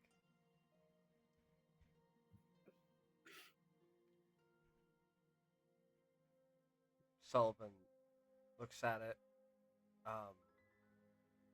and he wants to get an actual good picture of it. So he brings up Edgar to get a Okay. full frontal view of himself. Yeah, and you get a perfect view of it from head to toe, and it looks phenomenal. Every detail of these wings is just etched into your skin seamlessly, as if it had always been there. It's a little unnerving, but at least it looks cool. It looks incredible. He'll Like, I want this tattoo now. yeah, it sounds sick. Go ahead, continue. He'll kind of study the markings and try and figure out like what is the nature of these tattoos. Give me an Arcana check. Yeah. Son of a. You really can't tell a whole lot. You can feel something from it, but you can't really tell what it is. I'm gonna need to. Nivens. While he's showing off his tattoo, you have a chance to really look at yours. These black markings, as they wrap around, they're almost as if they're drawn into your fur. not in any straight lines, but almost as if they're waves themselves. As there's two bands around your wrists that wrap up and branch into the top of your hand, that grow up into your fingers and wrap around, once around the first knuckle and then another time around the second.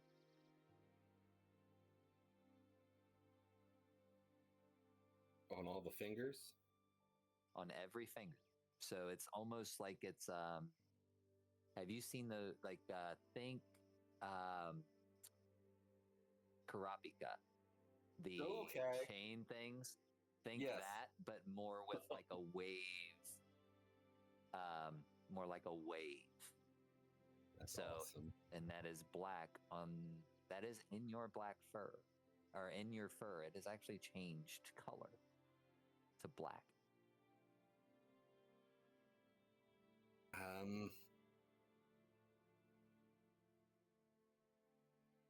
Yeah, I guess I will try to do a Arcana check too to see if I know what they are or what they might do. I mean, Go ahead.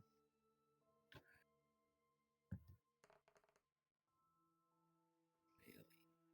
7.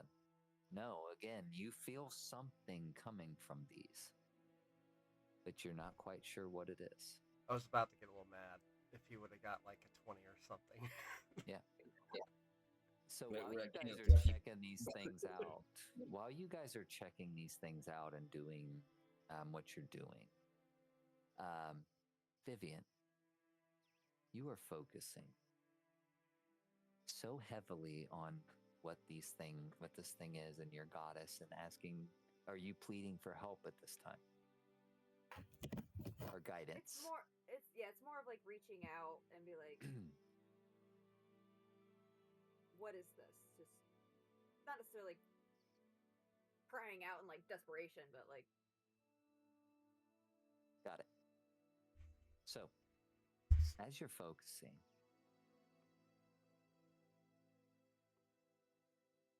the conversation that's being had between Evans and Sullivan begins to fade,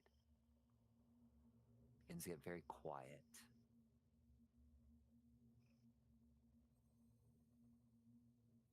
When you hear a voice,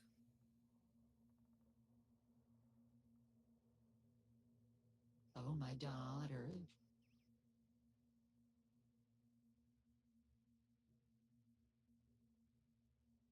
How can I help you?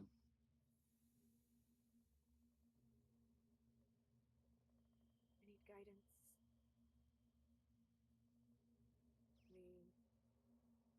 The group that I am traveling with has been marked. We willingly took these marks, but we're unaware of what they do.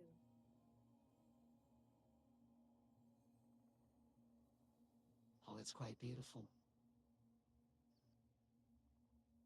It's been quite some time since I've seen something like this.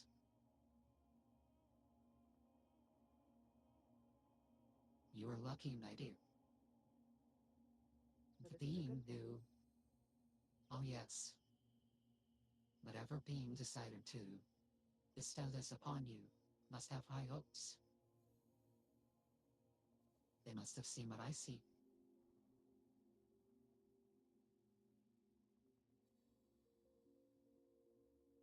They scares me. There's so much death.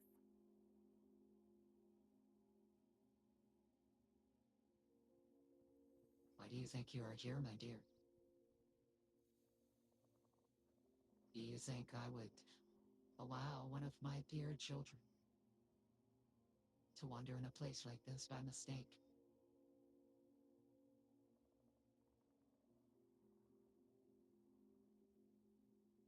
I don't question you, but why me?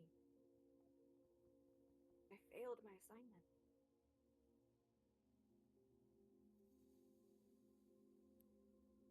You have not failed yet, my dear.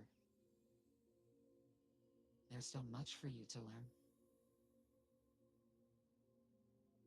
But you must be cautious. The things are not always as they appear.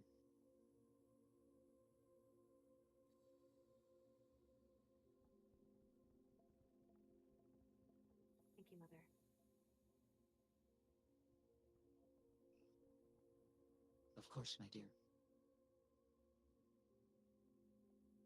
And with that, the voice fades. And as the voice fades, the knowledge and understanding of what you have received comes into mind. This is a boon.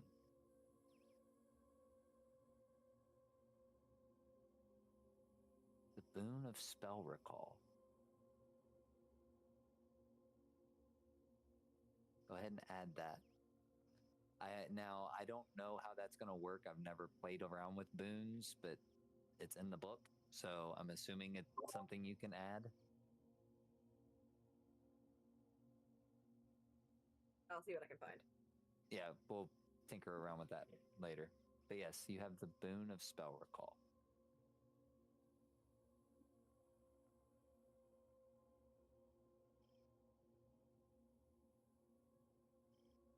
I think I was in the Dungeon Master's Guide. I'll have to look.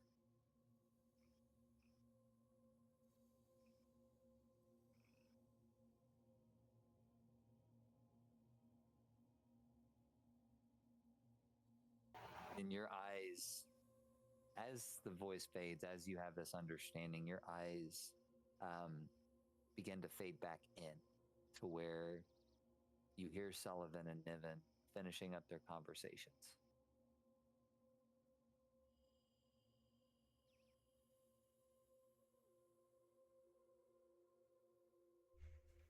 Whatever this is, it is good.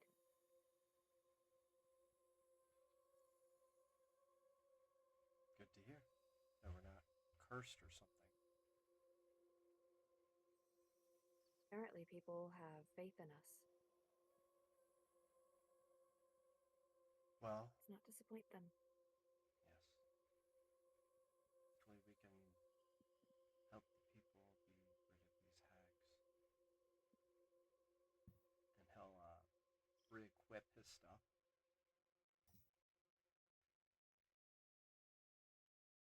Put his shirt back on. Yep.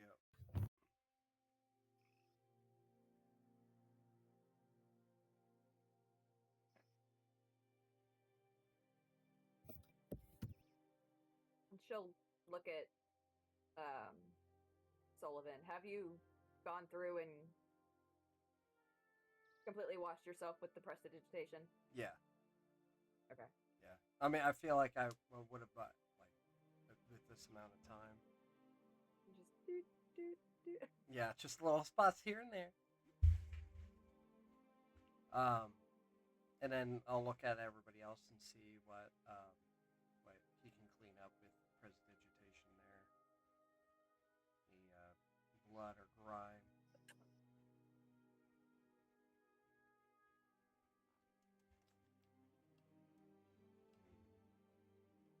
I'll make it smell like tulips.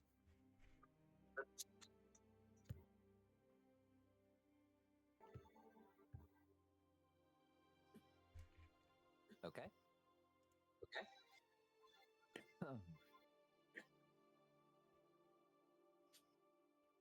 Anything else you guys want to discuss, look at, do?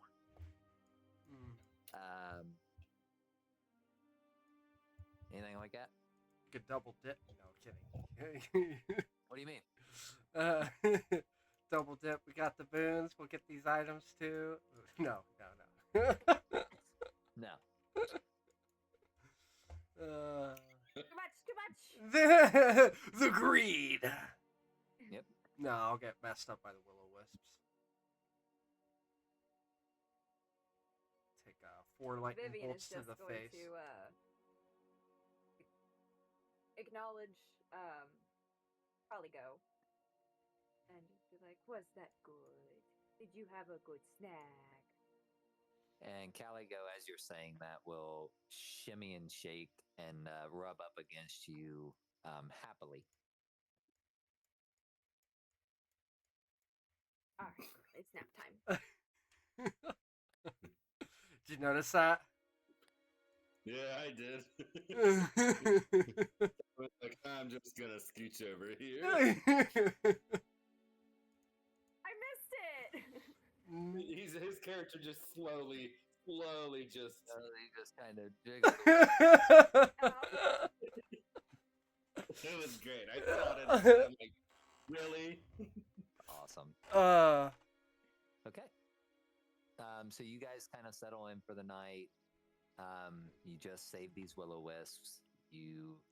Vivian, you've identified what has happened to you. You've gotten a boon. Nivens and Sullivan, you're not sure what's happened to you yet. Who knows? You know something has happened. It's not bad. At least it's not bad. Could we ask Vivian to check on them for us? You can. Vivian, could you examine the black patterns on me and see if you... Give me an Arcana check. Both of them. And me Yeah, too. go ahead, Aw, give me an dang it. I'm going to take my shirt off again. Hey, get it off. No! Get in the thing. I don't know if I'm rolling twice, but first roll is 17. Okay, so you're looking at Nivens first. You get a good look at these black bands, and just like before, the knowledge just seems to appear. Not as if you knew this from the past, it's almost as if you've been gifted with this knowledge. You know this is the boon of combat prowess. Ooh.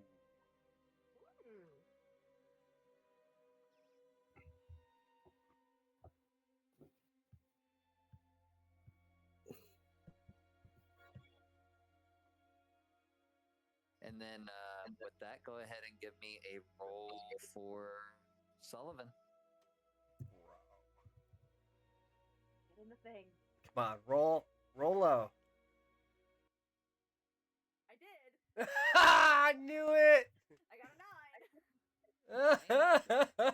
Oh, wait, that's what I rolled, wasn't it? That is what you rolled. That is what both of you. You both rolled 7. Beautiful. Beautiful. You both rolled 7s. I'm sorry. But no, regardless, you take a look at this. But for some reason, the same help doesn't arrive.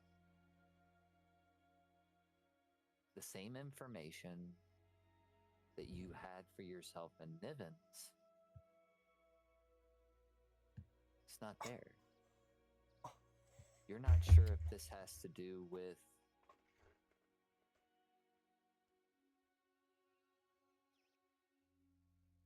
the fact that the will-o-wisps questioned him on his name.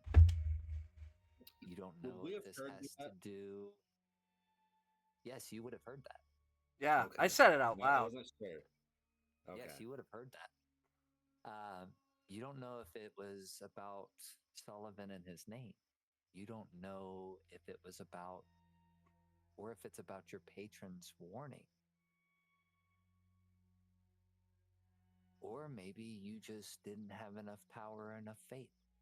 I do have a really bad headache. You don't know why. But you just don't know.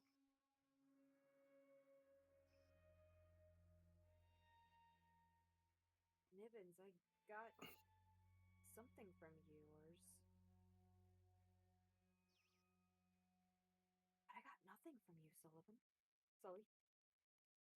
You can call me either. Say that again.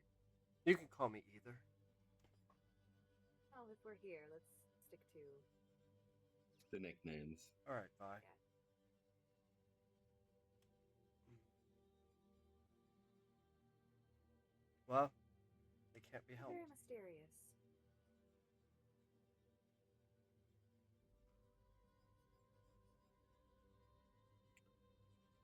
Well, it's a lot.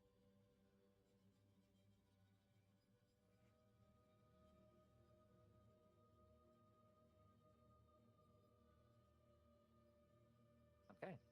So you guys kind of finish up these conversations.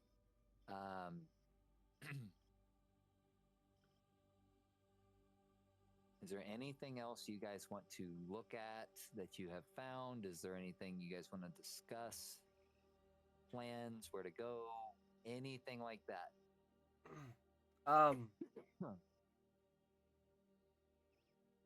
Unless somebody wants to pry, they can if they want. I thought about it, but I don't wanna. Cause I know that's terrible It's friendship. like, yeah, no, you're good. If the I was character, thinking about it earlier. I was like, did we all hear that? Because I want to ask.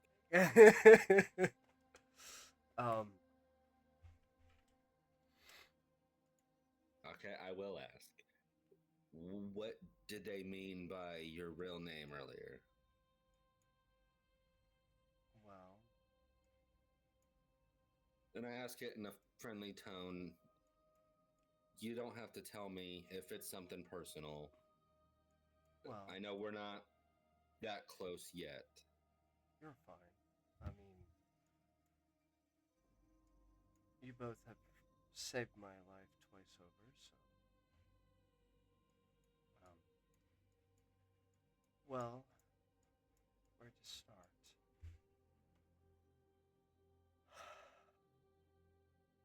He takes a big sigh. Well, Sullivan's not my name that I was born with. This is my name. I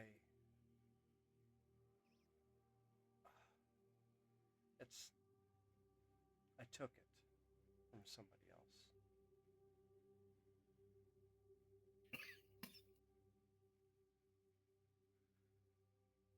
In the same way that they take? Yes.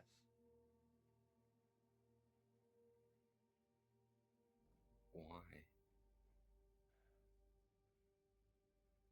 My old name was. Real quick. Yo. Donnie? Yo. Just a friendly reminder, you wouldn't remember why. This is true. Can't quite remember.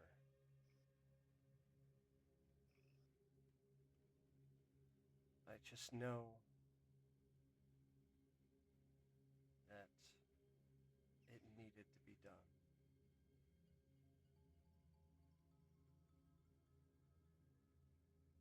Do you remember the name you were given when you were born? No.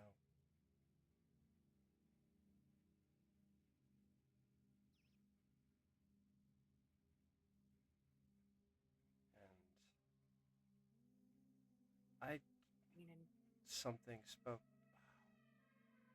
The bugbears, I think they knew me. That you didn't know them? No. They said something. I remember that taste. I think they may have known me before. As you know, every time he speaks to both of you, the taste of honey fills your mouth. Just the taste. Yeah, just the taste. Not actual honey, just like it messes with your taste buds. You guys have grown accustomed to this since you've met him. He did bring this up at the beginning. Yeah, I remember it. Okay, Yeah. I'm just making sure. Yeah. And as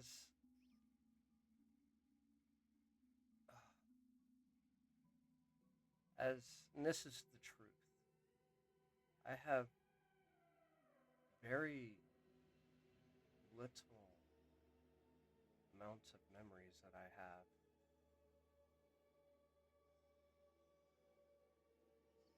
I don't know much of really anything.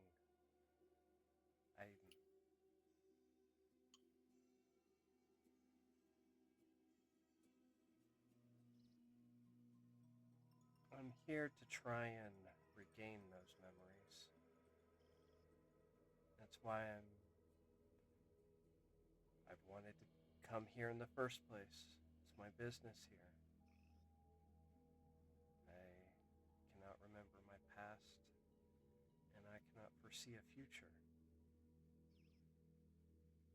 I can't really think too far ahead. So you're just floating. Yeah, I'm consistently in the now.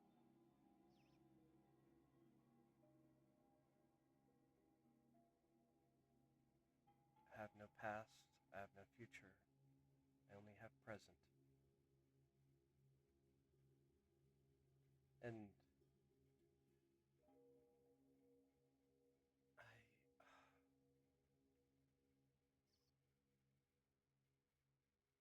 so forgive me if trouble comes and they know me and I don't know them. It's he laughs. It's I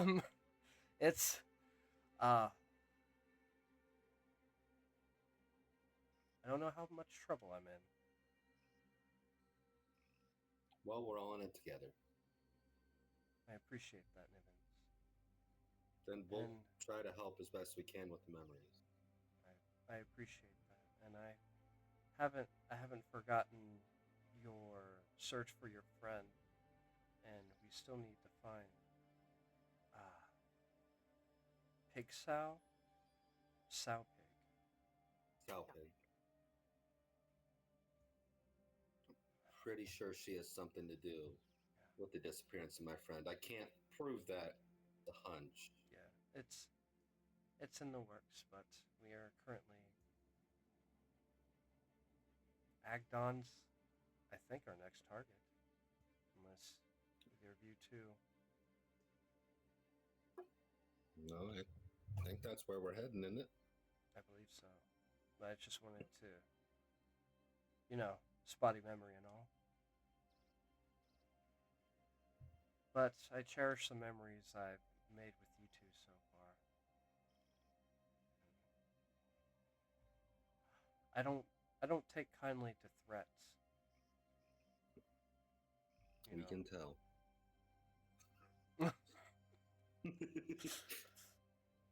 It's just I get angry.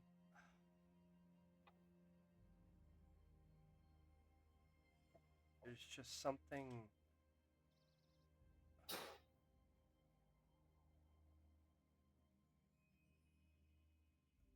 That's all I can really think about right now. That's all I really know. So while you guys are having this conversation, it's getting to be around midnight. And as you're talking, you notice in the background the water sounds like it's slowing down. You guys turn to see the water it's slowing down and it's starting to sputter and starting to just overflow the sides of the well, allowing the water in the area to rise slowly. And next thing you know, it's connected to the water entirely around the swamp, and it's up to about your ankles, flooding your campsite, putting out your fire. Oh, man. And slowly but surely, you begin to see the water start to move back toward the well. Oh, sick. And the well begins to slowly suck up the water until there's dry land around you. And before you know it, a steady stream of water coming from the swamp is flowing into the well, being sucked in. So this what is the cause of all the flooding?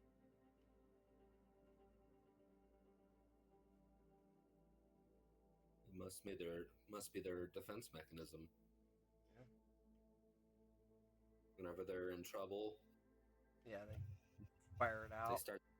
Yeah, they start the guys that are flooding the lands. Oh, so yeah, they were just trying to drain this huge well so they couldn't use Nivens the. and Sullivan, Oh. you guys would kind of understand this, having some knowledge of the Feywild, that it changes often daily. Okay. That something that may be complete dry land one day, the next day may be a complete lake, and then the next be dry land again.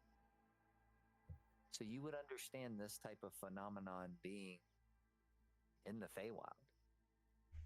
Just common.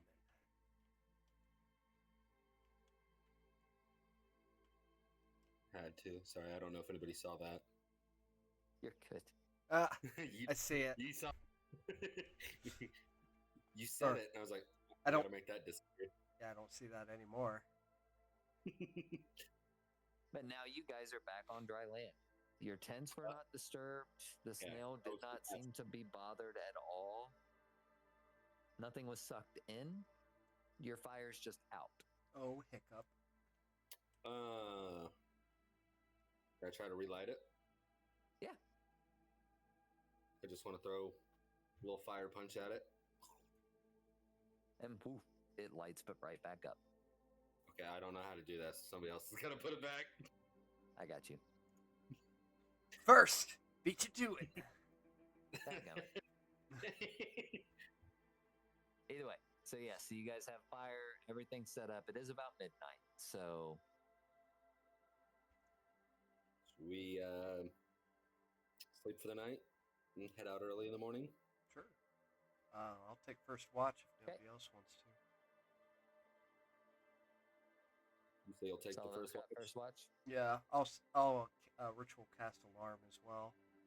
Okay, gotcha. So alarm's up, and you guys go ahead and go to sleep. Sullivan, you take first watch. Who's got second watch?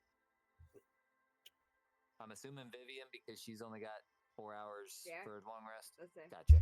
I'll do So- second watch. Okay. How do you guys check that, or is that just something per? It's something based on your race most of the time. Okay. Yeah, elves are kind of powerful when it comes to short rest stuff. Like, Yeah, Power nap. they are. it's literally half the 20 bucks time. is a power nap. Yeah. Yep. So, Sullivan, Yes. as you're sleeping, you are in a dream, reliving the fight from today. You remember being held by this large bugbear, looking him nose to nose. You remember watching both this massive spiked hammer and massive maul head towards your head multiple times. You remember the impacts, the blows, and you remember your body going limp and dropping to the ground. With a thud, you almost felt relief.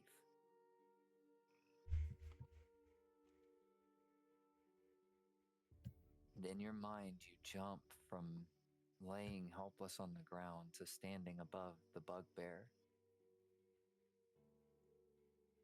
looking up at you with fear and agony in his eyes. As you drive your dagger down, flashes of multiple faces from your past that you don't remember. The same scene over and over again of you coming down with this dagger, driving it into the skull of whoever stood in your way. over and over again. You wake up with a startle, with a jump. Vivian, you see him wake up and sit up straight forward.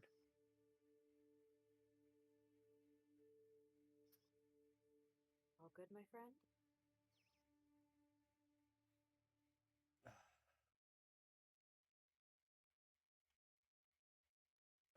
Bad dream.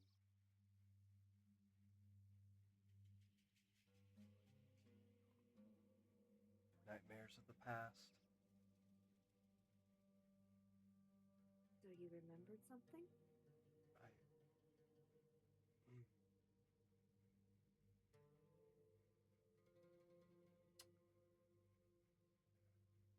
Both yes and no. Remember faces. Similar things of what I've done today.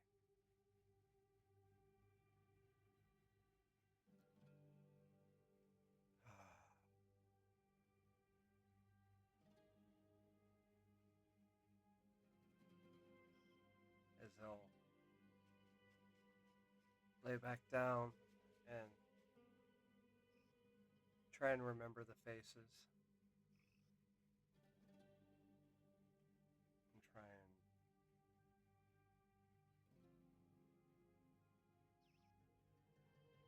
Give me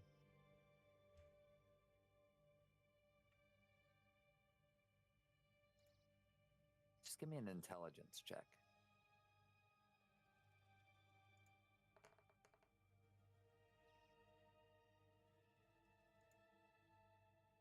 12. You can remember the faces vividly, every detail, as if they're scarred into your mind.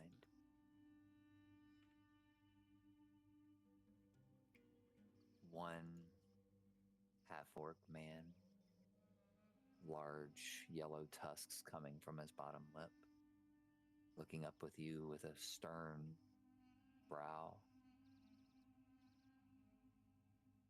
A young elven woman.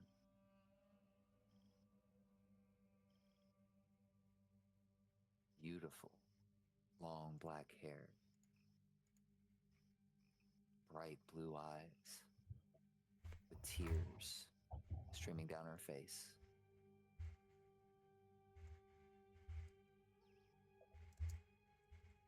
One after another you can remember, but you have no idea who these people were and are. You don't know if this was a time of the past or a time of the future.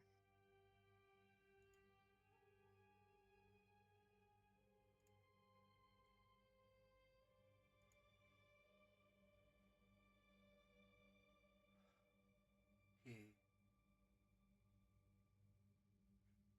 hopes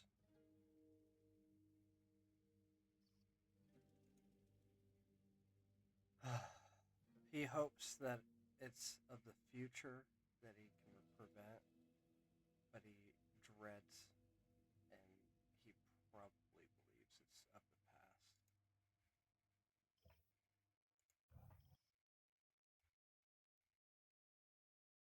Nivens, you wake up to see Sullivan sitting upright in a cold sweat. Vivian looking at him concerned.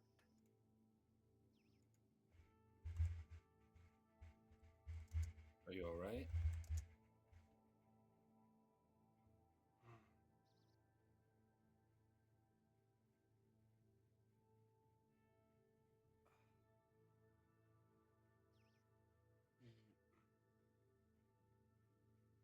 He doesn't quite know how to answer.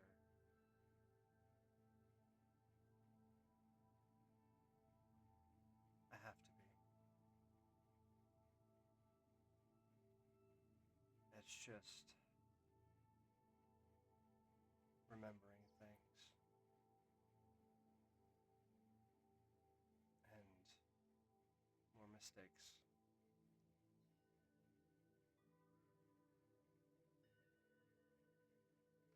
Vivian will shift towards Sullivan so that way they're kind of right next to each other. She'll lay her hand on his shoulder. When you can't look on the bright side, I'll sit with you in the dark. You don't have to be alone. You have friends. He smiles and nods. I know. I appreciate you too. And we'll be right on the other side, waiting for that beautiful smile of yours. Full of light. He laughs and he nods to them both, and I appreciate you too. And I just I think killing that man, well, murdering that man,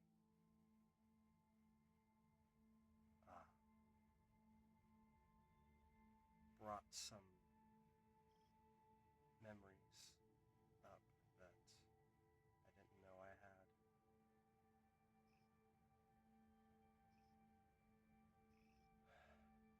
I tend to try my best not to kill, because things like this happen, and it's a dreadful state I get in.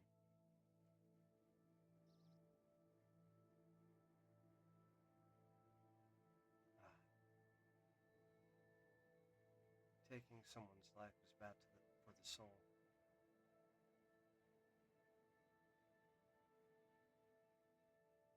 Well, I agree. There was defense involved. Not my kill. That was murder.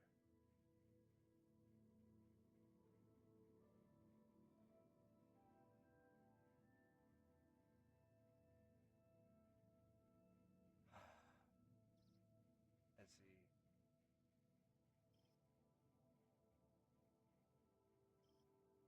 he just kind of stays quiet and tries to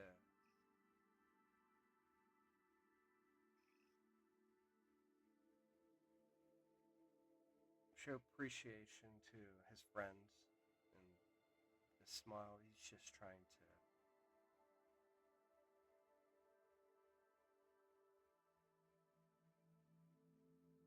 work himself out of this funk.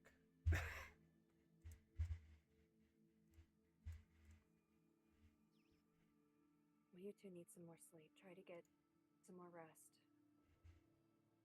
He nods. I will. We'll keep an eye out. Appreciate you, Vivian. And you too, Nivens. My expert in acrobatics. So with that, you guys kind of finish up your conversation. Niven, Sullivan, you lay back down, get a couple more hours worth of sleep. Everybody can go ahead and take a long rest. Woohoo! And this is where we're going to go ahead and call it. We are going to end the session for this week. Oh, buddy. That was a good one. How'd everybody like that? I liked it. I liked it a lot. Yeah. I didn't mean to be so slow. I was trying to really... You're good. You're good, buddy. That was awesome. Oh, it's terrifying. What? What was? Did you like that, Tyler? That was terrifying. What? Oh, the bugbear almost killing us all? I mean, she died.